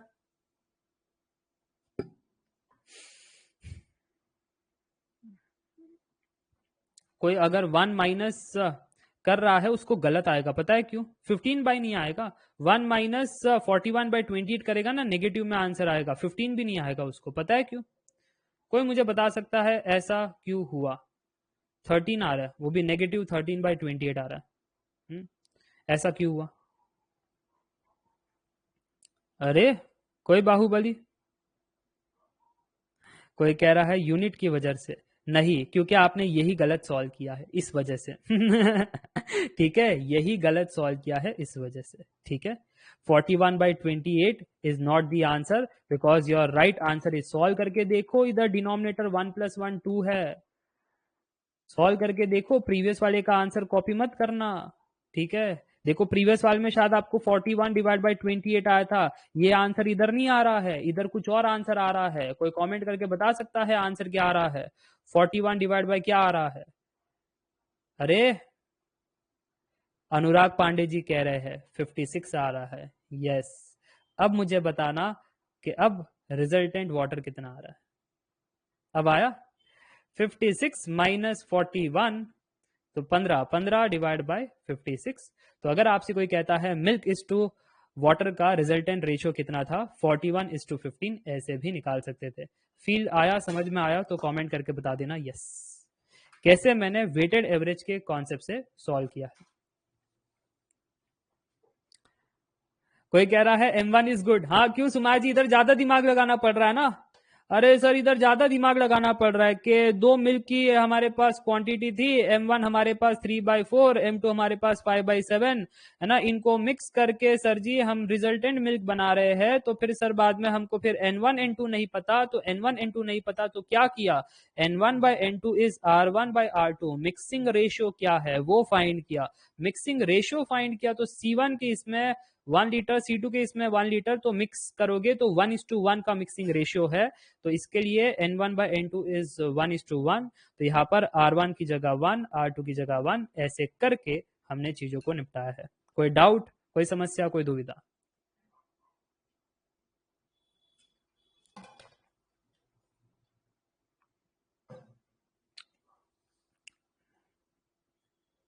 चलो तो लेकर चलू आगे। कोई कह रहा है 15/56 कैसे आया, सॉल्व करके आया। अच्छा ये जस्ट हमने 1 माइनस किया ना, टोटल सोल्यूशन में 1 माइनस किया। ठीक है, टोटल सोल्यूशन में 1 माइनस किया। क्लियर? चलो तो आगे लेकर चलता हूं और थोड़े से और बेहतरीन सवाल को निपटाते हैं। कुछ बेहतरीन सवाल आपके सामने, ये रहा नेक्स्ट सवाल। अ कंटेनर हैज, करोगे सॉल्व खुद से, चलो करो। A container has 100 litre of pure milk, after every 10 minute 10 litre of the solution is taken out and is replaced with water. Find out what will be the net amount of milk after 30 minute. ये आप घर पे भी कर सकते हो। 100 litre का milk पहले लेना कंटेनर में, 10 लीटर का सोल्यूशन बाहर निकालना उसमें से, फिर बाद में आप उसको रिप्लेस कर देना पानी से, फिर वापस से 10 लीटर का सोल्यूशन बाहर, वापस पानी, वापस 10 लीटर, वापस पानी। उसके बाद 30 मिनट के बाद what would be the net amount of milk.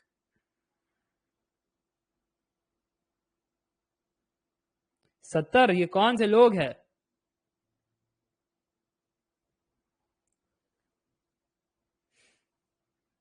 ये कौन से लोग हैं जो इतना जल्दी जल्दी आंसर कर रहे हैं?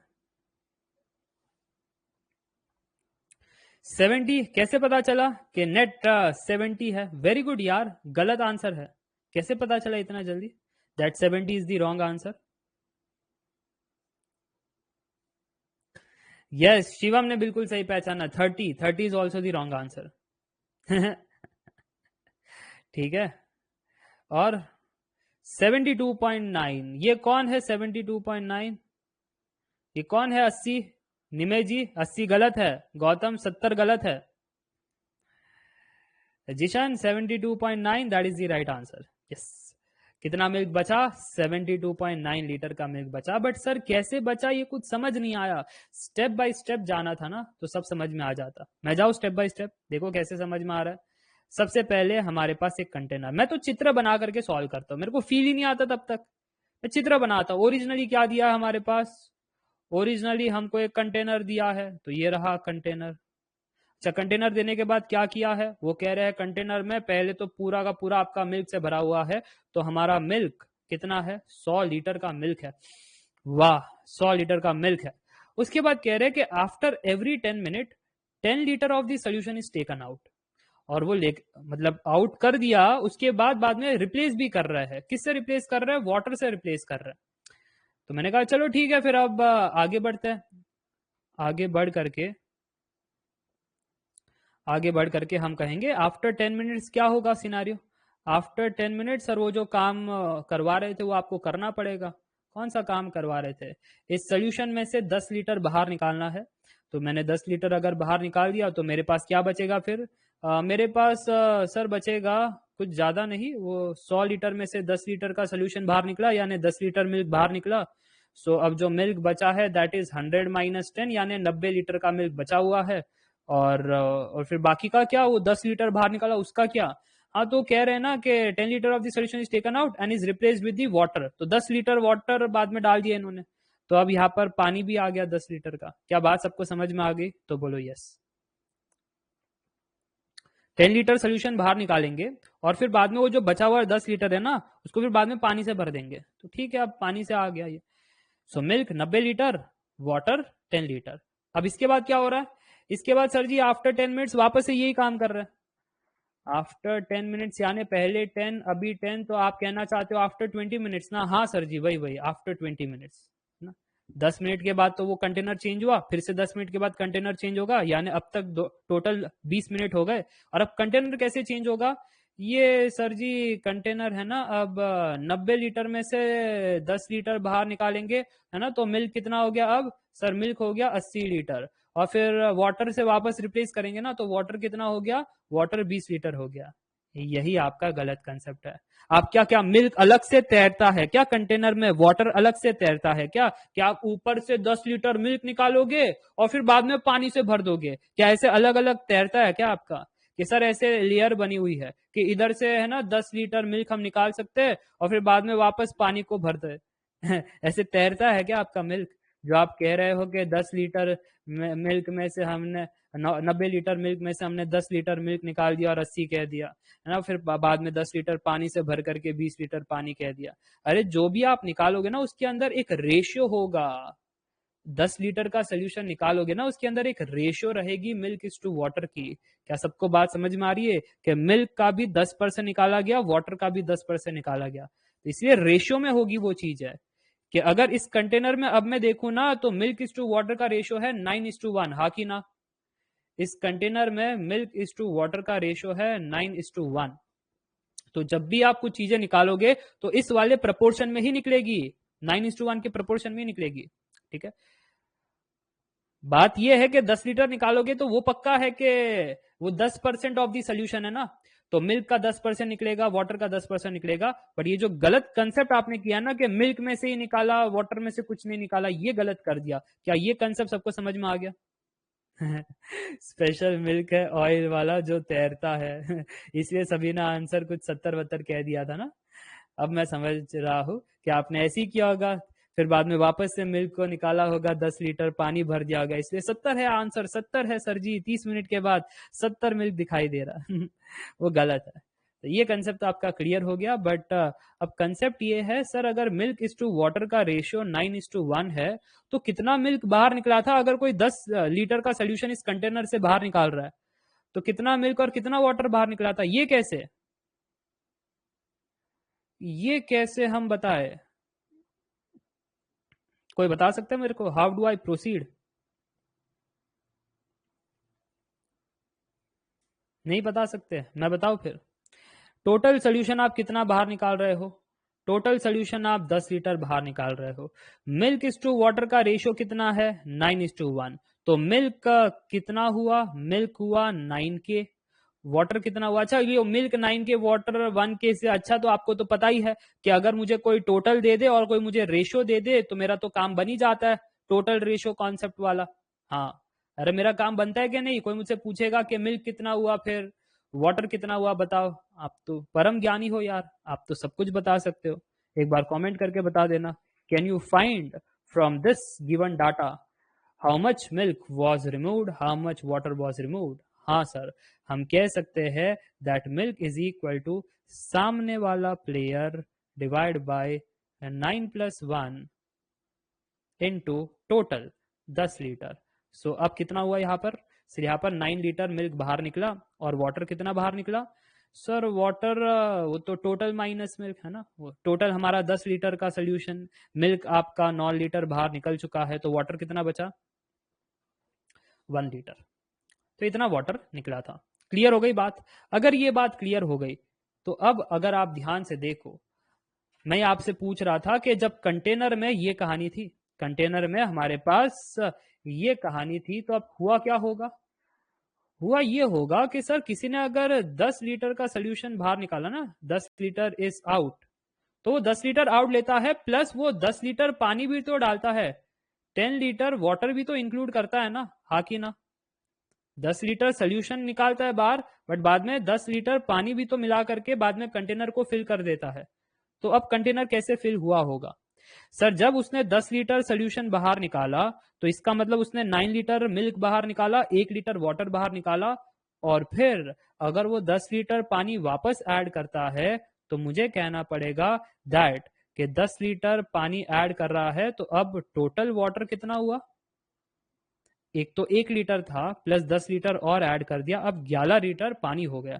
11 नहीं 11 अगर लीटर पानी हो गया तो क्या मैं कह सकता हूं कि अब मिल्क हमारा कितना दिखाई दे रहा है? पहले 90 लीटर था और उसमें से 9 लीटर आपने बाहर फेंक दिया, तो अब 90 माइनस 9 सर जी बचा हमारा 81 लीटर मिल्क। और पानी कितना हो गया? पानी सर ये देखो 11 लीटर पानी, 11 लीटर पानी, टोटल 100 हो गया। हाँ टोटल 100 लीटर हो गया। क्लियर हो गई बात? क्या यहां तक सबको समझ में आया? कोई डाउट है, कोई दुविधा तो पूछ सकते हो, बाकी मैंने तो मस्त ट्राई किया है आपको एक एक करके सारी चीजें समझाओ। कोई डाउट नहीं? मिस्टेक सबसे पहले बता दिया है ना, ये मिस्टेक आपने किया क्योंकि मिल्क तो वाटर का रेशियो से निकलता है। कोई कह रहा है वाटर इज 19, हाउ? हाँ how water is 19? Sir ji water should be 19। पता है क्यों वाटर 19 है? कोई मुझे बता सकता है ऐसा क्यों हुआ कि वाटर 19 है? वाटर इसलिए 19 है क्योंकि यहां पर आपने गलत कर दिया, इधर को आपने गलत कर दिया है ना। अरे हाँ कि ना, कुछ तो बोल। इधर 1 नहीं, इधर तो सही किया है, इधर 1 लीटर आया है, तो फिर आपकी गलती कहां पर हुई है? कोई बता सकता है? कोई बता सकता है कि गलती कहां पर हुई है?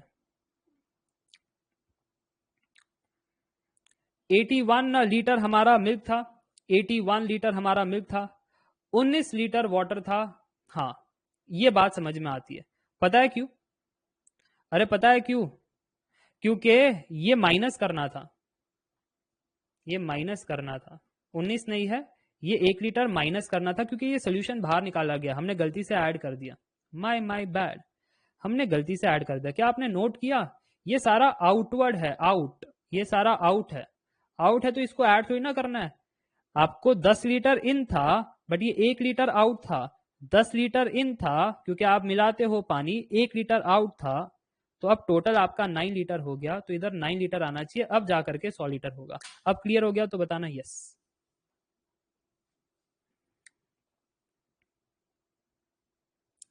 हाँ कुछ डाउट, कुछ समस्या, कुछ दुविधा तो अब पूछ सकते हो। कोई कह रहा है 19, कहीं मैं वापस गलत कर रहा हूं? सर 90 हो रहा है, 19 होना चाहिए, कहां पर गलती हो रही है? एक सेकेंड, अच्छा मैं समझ गया कि गलती कहां पर हो रही है। ओके ओके, मुझे +10 भी करना है। एक सेकेंड, मैं बताता हूं गलती कहां पर हो रही है। देखो देखो रिकैप ले लेते हैं, रिकैप ले लेते हैं। मैं समझ गया यहां पर 19 होगा, मैं बता रहा हूं कैसे होगा। एक सेकेंड, ध्यान से सुनना। हमारे पास 90 लीटर मिल्क था, 10 लीटर पानी था शुरू से, ध्यान से सुनना, आराम से सिखा रहा हूं। 90 लीटर मिल्क था, 10 लीटर पानी था, हमको 10 लीटर का सोल्यूशन बाहर निकालना है। ओके, तो हम ऐसे नहीं निकाल सकते, ये पहली मिस्टेक। बट हमको पता है मिल्क इज टू वाटर का रेशियो 9:1 है, तो अगर टोटल सोल्यूशन बाहर निकाल रहे हो, ये आउट है, ये इन नहीं है, ये आउट है। बाहर निकाला जा रहा है। So milk is to water is 9:1। तो ये आउट की कहानी मैंने आपको बता दी कि मिल्क 10 लीटर मिल्क अगर बाहर निकालना है तो कैसे निकालेंगे। Milk is to water is 9:1। So ratio और टोटल, तो रेशियो टोटल का कॉन्सेप्ट के हिसाब से मिल्क इज 9/9 + 1 × 10, यानी 9 लीटर मिल्क बाहर निकला। वाटर के बारे में बात करें तो वाटर आपका 1 लीटर बाहर निकला। यस, इतना क्लियर हो गया, यहां तक कोई डाउट नहीं। इसकी आगे की कहानी ऐसे लिखता तो थोड़ा सा गलत हो जाता, बट यहां तक समझ में आ गया तो एक बार बता देना यस। इसको 2 बार में लिखूंगा ना तो ज्यादा बेटर होगा, आपको अंडरस्टैंडिंग में समझ में आएगा।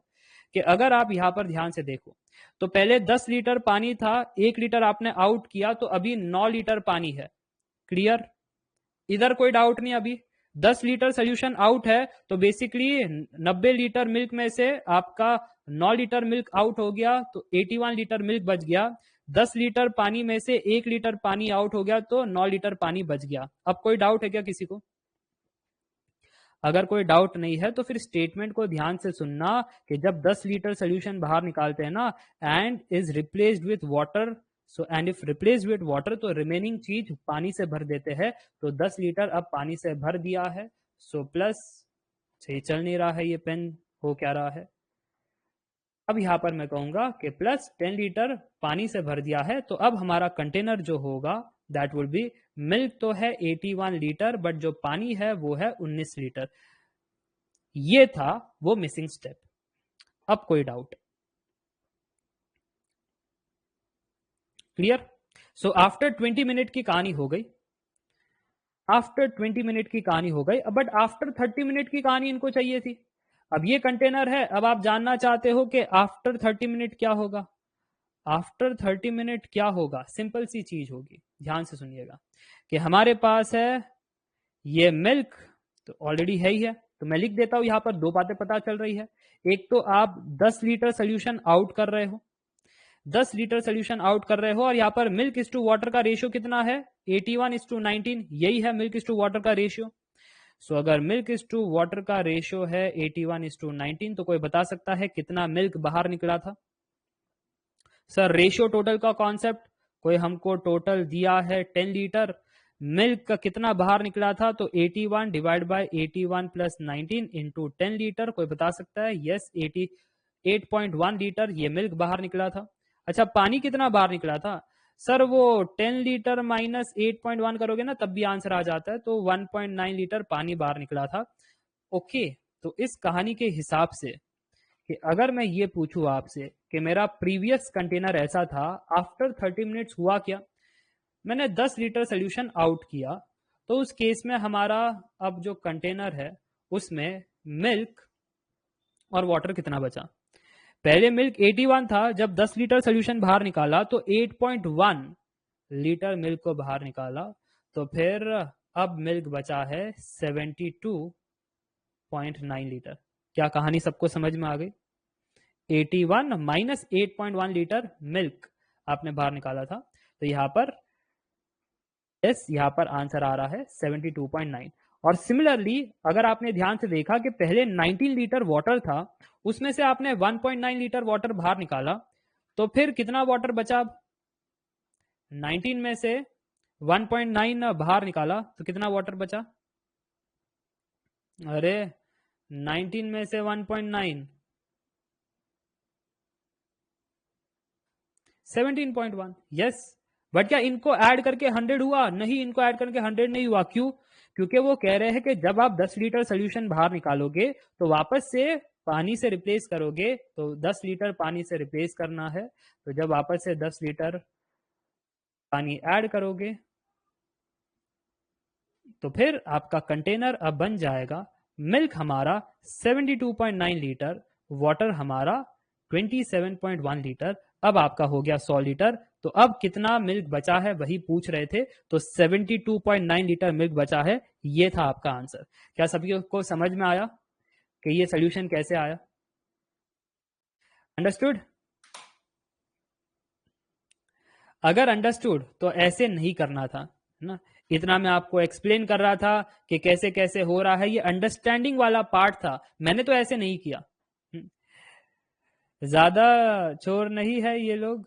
चोर? चोर? व्हाट इज चोर? मैंने तो ऐसा नहीं किया, क्योंकि है ना, ये देखो यार इतना टीडियस टास्क है। 100 लीटर है, 100 लीटर में से 10 लीटर बाहर निकालो तो ये चीज बनती है, फिर बाद में 10 लीटर बाहर निकालो तो मिल्क और वाटर है ना ऐसे बाहर नहीं निकलते इजीली, ऐसे कॉम्प्लेक्स तरीके से बाहर निकलते हैं, और इतना सब करना पड़ता है। फिर बाद में 10 लीटर पानी ऐड करो, अपडेट करो कंटेनर को, है ना, वापस कंटेनर आ जाता है, तो फिर बाद में 10 लीटर बाहर निकालो तो फिर बाद में कितना मिल्क और पानी निकला, और फिर वो होने के बाद वापस 10 लीटर पानी से भरो तो कंटेनर ऐसा हो जाता है। यार सर इतना सब झमेला है तब जाकर के आंसर आता है। कुछ फास्ट तरीका सर, कि सर देख करके आंसर बता दे, एक स्टेप में आंसर बता दे, देख करके सर एक स्टेप में आंसर बता दे, क्या ऐसे कुछ कर सकते? तो मैंने किया रिवर्स इंजीनियरिंग, है ना। एक्चुअली ये एक थियरी है, रिप्लेसमेंट थियरी, रिप्लेसमेंट वो नहीं, replacement cost theory, Harshad Mehta, कि अगर ये कंपनी वापस किसी को बनानी होगी तो कितने पैसे लगेंगे, उस हिसाब से शेयर का भाव क्या होना चाहिए। अरे वो नहीं, इधर एक रिप्लेसमेंट थियरी है। अगर आपने नोट किया होगा कि मेरे पास मिल्क और वाटर, स्टार्ट में मेरे पास कैसा था, स्टार्ट में मेरे पास 100 लीटर मिल्क था और पानी बिल्कुल नहीं था। बट जैसे ही मैं फर्स्ट रिप्लेसमेंट करता हूं, फर्स्ट रिप्लेसमेंट, तो फर्स्ट रिप्लेसमेंट में क्या हुआ, फर्स्ट रिप्लेसमेंट में सर जी एक घटना घटी। हमने 100 लीटर में से 10 लीटर का सोल्यूशन बाहर निकाला, तो फिर 90 लीटर मिल्क बचा, और फिर बाद में जो रिमेनिंग था उसको पानी से भर दिया, तो यहाँ पर अब 10 लीटर पानी आ गया, है ना। फिर बाद में मैंने सेकेंड रिप्लेसमेंट किया, सेकेंड रिप्लेसमेंट में अगेन मैंने 10 लीटर का सोल्यूशन बाहर निकाल दिया, और उसमें मिल्क का आंसर कितना आया था, 81 लीटर मिल्क बच गया था, और रिमेनिंग पानी था, फिर 19 लीटर पानी था। थर्ड रिप्लेसमेंट में क्या हुआ, फिर थर्ड रिप्लेसमेंट में सर जी जब आपने 10 लीटर सोल्यूशन बाहर निकाला तो फिर मिल्क बच गया था इतना, और फिर बाद में रिमेनिंग को आपने 10 लीटर पानी से भी भरा था ना, तो वो सब कैलकुलेशन करके 27.1 लीटर पानी बच गया था। तो ये आपके कैलकुलेशन थे। मैंने कहा ठीक है यार, मैं इसको और थोड़ा सा अगर एनालाइज करूँ ना तो मेरे को पता चलता है कि यहाँ पर मिल्क और वाटर, ये दो एंटिटी में से एक तो सीधा सीधा बाहर ही जा रहा था, ये सिंगल फ्लो है। कौन सिंगल फ्लो है? मिल्क, ये सीधा सीधा बाहर जा रहा था, बट वाटर हमारा बाई डायरेक्शनल है, ये बाहर भी जा रहा था तो अंदर भी तो आ रहा था, है ना। हम प्लस 10 लीटर पानी ऐड किए जा रहे थे हर एक रिप्लेसमेंट में, क्या आपने नोट किया?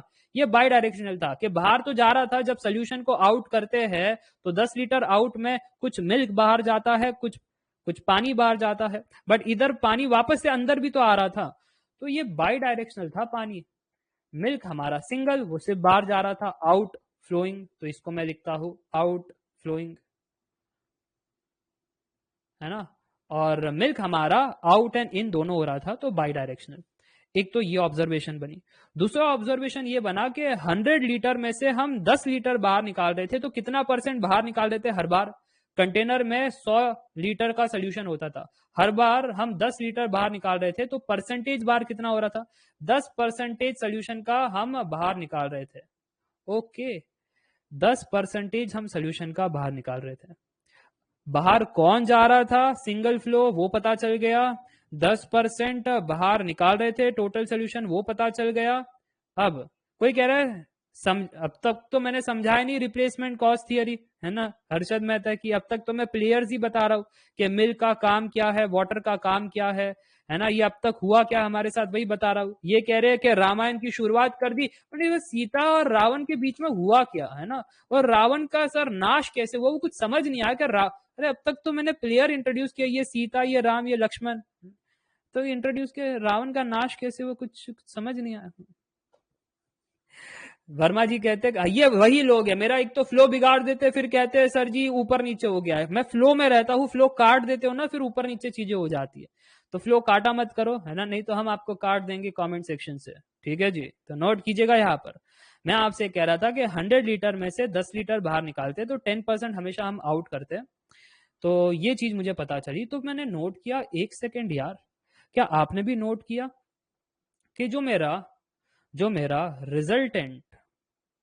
रिजल्टेंट सिंगल फ्लो है, that is original single flow into original single flow से हमेशा क्वांटिटी डिक्रीज होती है। क्या आपने नोट किया? पहले 100 लीटर, फिर बाद में 90, फिर 81, हमेशा डिक्रीज हो रहा था। अगर हमेशा डिक्रीज हो रहा था तो क्या मैं कह सकता हूं 1 माइनस डिक्रीज के लिए? और मैं कह सकता हूँ वो एक, देखो सोल्यूशन है ना, 10% हमेशा बाहर निकाल रहे थे, इसमें से 10% बाहर निकाल रहे थे, तो मिल्क भी अपने इसमें जितना भी वो मिल्क है उसमें से 10% मिल्क बाहर निकल रहा था, हाँ कि ना? उसकी जितनी भी क्षमता थी उसमें से वो 10% आपको बाहर निकाल करके दे रहा था। हाँ, ये मत कह देना इसमें आपने गलत कर दिया था, मालूम है ना, आपने ऐसे मिल्क को तैरवा दिया था ऊपर कि पूरा का पूरा मिल्क बाहर निकाल दिया था, 90 में से 10 मिल्क बाहर निकाल दिया था, ऐसा मैं नहीं कह रहा हूं। उसकी जितनी क्षमता है, 90 लीटर मिल्क था, उसमें से वो 10% यानी 9 लीटर मिल्क बाहर निकला था, आपने नोट किया? उसकी जितनी भी क्षमता है उससे वो 10% बाहर निकल जाता है चुपचाप हर एक रोटेशन में या हर एक साइकिल में। और अगर ये चीज है तो सर जी, तो वो परसेंटेज आउट यहाँ पर रखना था, और अगर हम रख देते हैं तो अब देखो आपका आंसर आ जाएगा। और है ना, जितना भी आप साइकिल करते हो ना, वो साइकिल को पावर में चढ़ाते हैं ना, क्योंकि हर बार आपका कंटेनर अपडेट होता है, उस पर आप सोल्यूशन बाहर निकालते हो, हाँ कि ना? इसलिए ये जो आउट वाला सिनेरियो है हमेशा अपडेटेड चीजों पर होती है, तो सक्सेसिव परसेंटेज वाला कॉन्सेप्ट, इसके लिए ऊपर में वो जितने बार भी आप कर रहे हो ना बाहर निकालने वाला, जितना भी साइकिल आप कर रहे हो, वो जितना भी साइकिल है वो पावर में रखना है। क्या अब ये कहानी समझ में आई? that the final value is initial value into some special factor, and that special factor represents कि 1 माइनस आपका ओरिजिनल सिंगल फ्लो डिक्रीज हो रहा है, कितने से डिक्रीज हो रहा है? 10% से डिक्रीज हो रहा है। कितने बार डिक्रीज हो रहा है? जितने बार आप साइकिल चलाओ, 10 मिनट एक साइकिल, 20 मिनट दूसरा साइकिल, 30 मिनट तीसरा साइकिल, जैसे क्वेश्चन में 30 मिनट 3 साइकिल हमसे करवाए, हाँ कि ना? क्वेश्चन से अगर कंपेयर करें तो कितने साइकिल करवाए हमसे? सर हमसे 3 साइकिल कराए, 10-10 मिनट का एक साइकिल था, 3 साइकिल कराए। कितना सोल्यूशन बाहर निकाल रहे थे? सर वो 10% सोल्यूशन बाहर निकाल रहे थे, सो 10/100। अच्छा, original single flow, original milk की क्वांटिटी कितनी थी? सर 100 लीटर थी। हाँ, तो फिर रिजल्टेंट मिल्क कितना आएगा फिर आफ्टर 30 मिनट्स? आफ्टर 30 मिनट्स कह लो या फिर आफ्टर 3 साइकिल्स कह लो। हाँ, percentage out is nothing but पर 100 ना, पर 100 जितना भी वो होगा, तो 10%, तो 10 डिवाइड बाय 100, तो आंसर कितना आया? आ गया 72.9 लीटर। तो मैंने तो एक स्टेप में बता दिया था, बट आपको समझाने के लिए इतना सब एक एक करके लिखना पड़ा कि ओरिजिनल ऐसा था, 10 मिनट के बाद ऐसा हुआ, 20 मिनट के बाद ऐसा हुआ, और फिर 30 मिनट के बाद ऐसा हुआ। ये आपको समझाने के लिए इतना सब करना पड़ा। और अगर मैं एग्जाम में होता तो रिप्लेसमेंट थियरी का ही इस्तेमाल करता कि मेरा जो सिंगल फ्लो है वो हर एक साइकिल में डिक्रीज हो रहा है, सो 1 माइनस कितना परसेंटेज, वो परसेंटेज लगा दिया, और कितने बार मैं डिक्रीज कर रहा हूँ, साइकिल कितने बार चल रही है, वो साइकिल पावर में। और फिर आप देख सकते हो ऐसे हमारा सोल्यूशन एक स्टेप में आ गया। Yes, it's like compound interest, क्योंकि अपडेटेड कंटेनर पर आप 10% सोल्यूशन बाहर निकालते हो। ठीक है चक्रवर्ती जी, और कोई डाउट? समझ में आ गया कैसे मैंने किया? कोई डाउट, कोई समस्या, कोई दुविधा? कोई कह रहा है सर बाई डायरेक्शनल फ्लो का क्या फॉर्मूला है? बाई डायरेक्शनल फ्लो का कोई फॉर्मूला नहीं है, बट अगर आपको वाटर रिजल्टेंट निकालना है, अगर वाटर रिजल्टेंट निकालना है तो आप total solution minus milk resultant कह देना, खत्म। बाई डायरेक्शनल अगर निकालना है तो टोटल माइनस सिंगल फ्लो का रिजल्टेंट, खत्म। अब समझ में आया? तो बाई डायरेक्शनल भी निकाल सकते हो। कोई कहता है यही तो मजा है सर के पास पढ़ने का। क्यों? क्योंकि चीजें आराम से समझ में आती है, रट्टा नहीं मारते। नहीं तो बुक्स में आपको ये फॉर्मूला दिया होगा। सर सपोज ये क्या है, फ्लोटिंग होता तो ये सब करते ही क्यों? फ्लोटिंग होता तो ये सब करते ही क्यों? करते ही ना। ये तो अपडेटेड पर चीजें हो रही है ना, जब अपडेटेड पर चीजें हो रही है तभी तो कैलकुलेशन में मुश्किल हो रहा है। कैलकुलेशन मुश्किल क्यों हो रहा था? क्योंकि मिल्क और वाटर मिक्स हुआ है ना, सीधा सीधा नहीं निकल रहा है। मिल्क और वाटर मिक्स हुआ है तो निकालने के लिए सब प्रोसेस करना पड़ रहा है, इसलिए। और कुछ? सारे डाउट्स क्लियर? अगर सारे डाउट्स क्लियर तो आज की क्लास में हमने इतना सब पढ़ा था। शुरुआत की थी यहाँ से। क्या अब समझ में आया मिक्सचर एलिगेशन का कंसेप्ट? इतना सारा कंसेप्ट आज के दिन पढ़ा है, आज के लिए बस इतना ही करते हैं, नहीं तो कहोगे ओवरफ्लो हो गया। वैसे ज्यादा कुछ पढ़ा ही नहीं था। ये जो वेटेड एवरेज का कंसेप्ट है ना, उसी को हमने देखा था इस नए वाले स्टाइल में, जिसका नाम एलिगेशन दे दिया और कुछ नहीं। एलिगेशन यूज करते रेशियो फाइंड करने के लिए, जैसे यहाँ पर आपने देखा रेशियो पूछा था तो एलिगेशन यूज कर दिया। और जब वेटेड एवरेज पूछा गया है, देखो एवरेज पूछा गया तो वेटेड एवरेज का यूज कर लेंगे। और फिर बाद में आपने देखा कि वेटेड एवरेज के फॉर्मूला में हम रेशियो का भी यूज कर सकते हैं। N1 N2 को R1 R2 से भी रिप्लेस कर सकते हैं। और फिर इस प्रकार से अगर 3 क्वांटिटी आ गई तो वो भी कर सकते हैं, तो वो भी हमने सीखा। फिर बाद में एलिगेशन का इस्तेमाल कैसे और कब करना है उसके बारे में आपने जाना। और फिर बाद में ये मिल्क टू वाटर की कहानी जो थी, है ना, जो ऐसे मिक्स किया गया था, तो रेशियो प्रोपोर्शन के कॉन्सेप्ट से सॉल्व कर सकते हो। क्वांटिटीज इंडिविजुअल फाइंड करो फिर रेशियो ले लो, या फिर मिक्सचर एलिगेशन से कर सकते हो, बट थोड़ा सा वो कैलकुलेटिव होता है जो आपको समझना होता है। फिर हमने देखा ये कंटेनर की story, compounded interest, compounded effect का कॉन्सेप्ट स्टैंडर्ड मेथड से काफी लंबा था, कितने सारे स्लाइड्स मुझको लिखने पड़े, कितना सब समझाना पड़ा आपको। जबकि मेथड 2 तो एक लाइन में हो गया। मेथड 2 को आपने नोट किया, एक लाइन में खत्म हो गया मेथड 2। रिजल्टेंट मिक्सचर कितना है, ठीक है, एक लाइन में। सर हर बार अलग अलग वॉल्यूम निकालते तो फिर ये नहीं चलता ना, फिर यहाँ पर साइकिल की जगह हट जाता, वो फैक्टर्स फिर अलग होता, %2 आउट, %3 आउट, वैसे करते हैं। आपको पता तो है ही ना कि जब अपडेटेड चीजों पर अगर आप परसेंटेज चेंज करते हो तो वो फैक्टर्स आपको अलग अलग रखने पड़ते हैं वहां पर। ओके, चलो, तो ये थी आज की पूरी class on mixture and allegation. कल से आपका स्पीड डिस्टेंस टाइम की कहानी होगी। सो स्पीड डिस्टेंस टाइम जरूर से हम पढ़ेंगे, बेसिक टू एडवांस। उसके लिए पढ़कर कुछ नहीं आना है, बट वो जो आपके प्रीवियस कंसेप्ट है ना, वो जो आदमी की काम करने की क्षमता, कैसे हम वो डेज को फाइंड करते थे, कैसे वो हम स्पीड को फाइंड करते थे, कैसे कितना काम किया है वो हम फाइंड करते थे, बस वो एक बार करके आ जाना। स्पीड डिस्टेंस टाइम तो हम आपको सिखा देंगे, बस एक बार वो टाइम वर्क का कंसेप्ट करके आ जाना जो पहले सिखाया था, ठीक है। चलो, तो मिलते हैं अब नेक्स्ट क्लास में। अब till then take care, bye bye for now, good night everyone. आज सही समय पर क्लास खत्म हुई है। तो कैसी चल रही है प्रिपरेशन?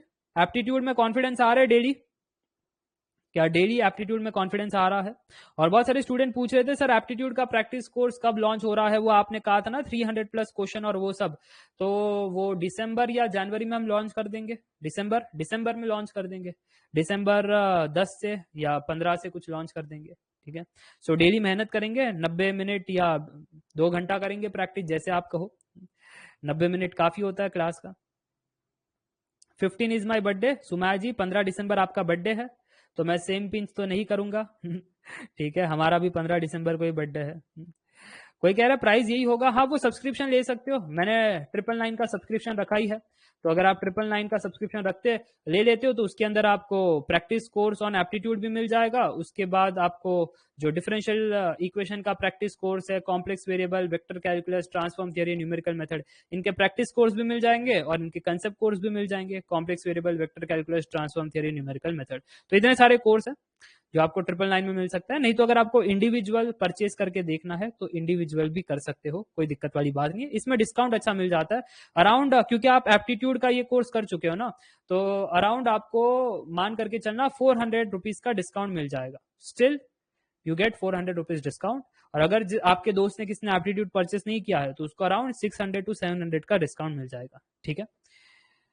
तो ये कुछ बात है। कोई कह रहा है क्रैश कोर्स आएगा, क्रैश कोर्स बड़ा मुश्किल है क्योंकि ऑलरेडी मैंने खत्म कर दिया है मैथमेटिक्स, ठीक है। तो आप वो मैथमेटिक्स देख सकते हो, छोटे छोटे ही कोर्सेज है, बड़े नहीं है, 1 हफ्ते के अंदर हो जाते हैं, रिकॉर्डिंग मैंने कर लिया है, ठीक है। कोई कह रहा है 999 कोर्स कब आएगा? लॉन्च हो चुका है, 3.5 मंथ सब्सक्रिप्शन करके प्लान है वो, 3.5 month subscription.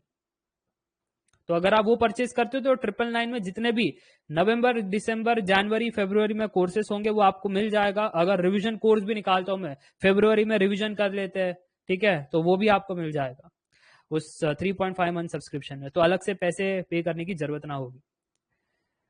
Sir CSC syllabus में मेंशन है नहीं, vector calculus, complex variable computer science वालों को नहीं है, इसके लिए अलग से ही रखा है ना। जिसको सब्सक्रिप्शन से बेनिफिट मिलता है डिस्काउंट के फॉर्म में तो वो परचेज कर लो, जिसको कोई डिस्काउंट नहीं मिलता तो इंडिविजुअल कोर्सेज कर लेना। न्यूमेरिकल मेथड, हाँ ये भी ये न्यूमेरिकल मेथड कंडक्ट किया जाने वाला है नवंबर। तो मैंने प्लान किया है नवंबर को आपका मैथमेटिक्स का सिलेबस खत्म हो जाएगा, क्योंकि वेक्टर कैलकुलस, कॉम्प्लेक्स वेरिएबल, पहले तो मैंने वो 2 कोर्स लॉन्च कर दिए हैं। उसके बाद 5:30 और 9:30 जैसे ही एप्टीट्यूड खत्म हो जाता है ना, तो 5:30 9:30 मैं transform theory numerical method start कर दूंगा। तो आपका खत्म हो जाएगा नवंबर को सीधा का सीधा मैथमेटिक्स डन एक ही बार में। ओके, और कुछ? सर कंसिस्टेंसी कैसे रखे? आपका पर्पस क्लियर होना चाहिए। कोई भी काम करते हो ना, उसके पीछे एक पर्पस होता है। जब वो क्लियर है तो फिर आपको कंसिस्टेंसी पूछने की जरूरत नहीं पड़ेगी। भूख चाहिए अंदर, भूख।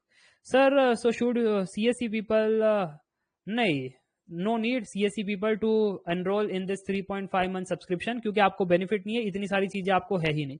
हाँ, अगर आप इंजीनियरिंग के सेकेंड ईयर थर्ड ईयर में हो, आपको ये सब चैप्टर्स है, तब आप लीजिएगा तो कुछ बेनिफिट है, नहीं तो कुछ ऐसे बेनिफिट मिलेगा नहीं। तो आप सीधा प्रैक्टिस कोर्स को ही फिर अलग से सब्सक्राइब कर लेना, जो आएगा ओनली फॉर सीएससी स्टूडेंट्स। बाकी जो मैकेनिकल, इलेक्ट्रिकल, बाकी लोग के लिए तो सब कुछ है, इतने सारे चैप्टर्स उनको पढ़ने हैं, तो उनको बेनिफिट है इन दिस सब्सक्रिप्शन 999 में सारी चीज। ओके, चलो, तो ये तो था अबाउट नवंबर 1 से क्या होगा। सो नवंबर 1 से लॉन्च हो रहा है वेक्टर कैलकुलस, और आपकी टाइमिंग है 5:30 से 7, 90 मिनट्स की क्लास होगी, जैसे ये क्लास होती है। सो 90 minute is a good timing, yes और नो? समय कब चला जाता है पता ही नहीं चलता सभी को, हाँ कि ना? 90 मिनट जल्दी जल्दी पता ही नहीं चल जाते। वैसे अगर 120 मिनट रखू ना, तो ऐसे पता चलता रहे सर लास्ट का 30 मिनट बचा है। 90 मिनट इज लाइक फटाफट निकल जाते हैं। तो पढ़ाई भी कर लेते हो अच्छा खासा, और बोरियत भी नहीं होती। कोई कह रहा है इलेक्ट्रिकल के लिए प्रॉफिट होगा combo.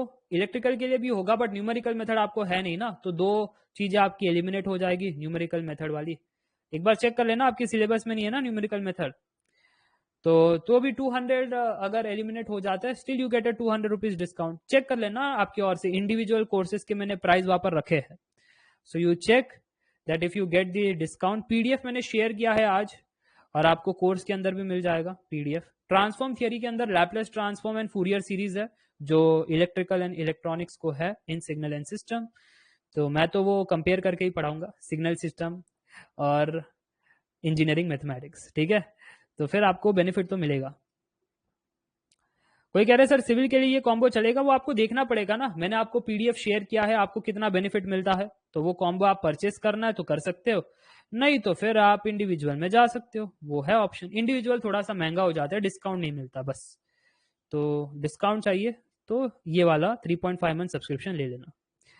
How to analyse the test performance technical subjects, वो तो आप ही एनालाइज कर पाओगे ना। पैरामीटर्स होते हैं, कंसेप्ट समझ में नहीं आया, सिल मिस्टेक कर रहा हो, या टाइम ज्यादा ले रहा हो, या फिर भूल जाता हो, है ना, थॉट प्रोसेस क्लियर नहीं है, या गेट ओरिएंटेड मैंने प्रैक्टिस नहीं किया तो वो क्वेश्चंस बन नहीं रहे हैं, बीटेक लेवल का सॉल्व कर लेता हूँ, गेट का नहीं कर पाता हूँ।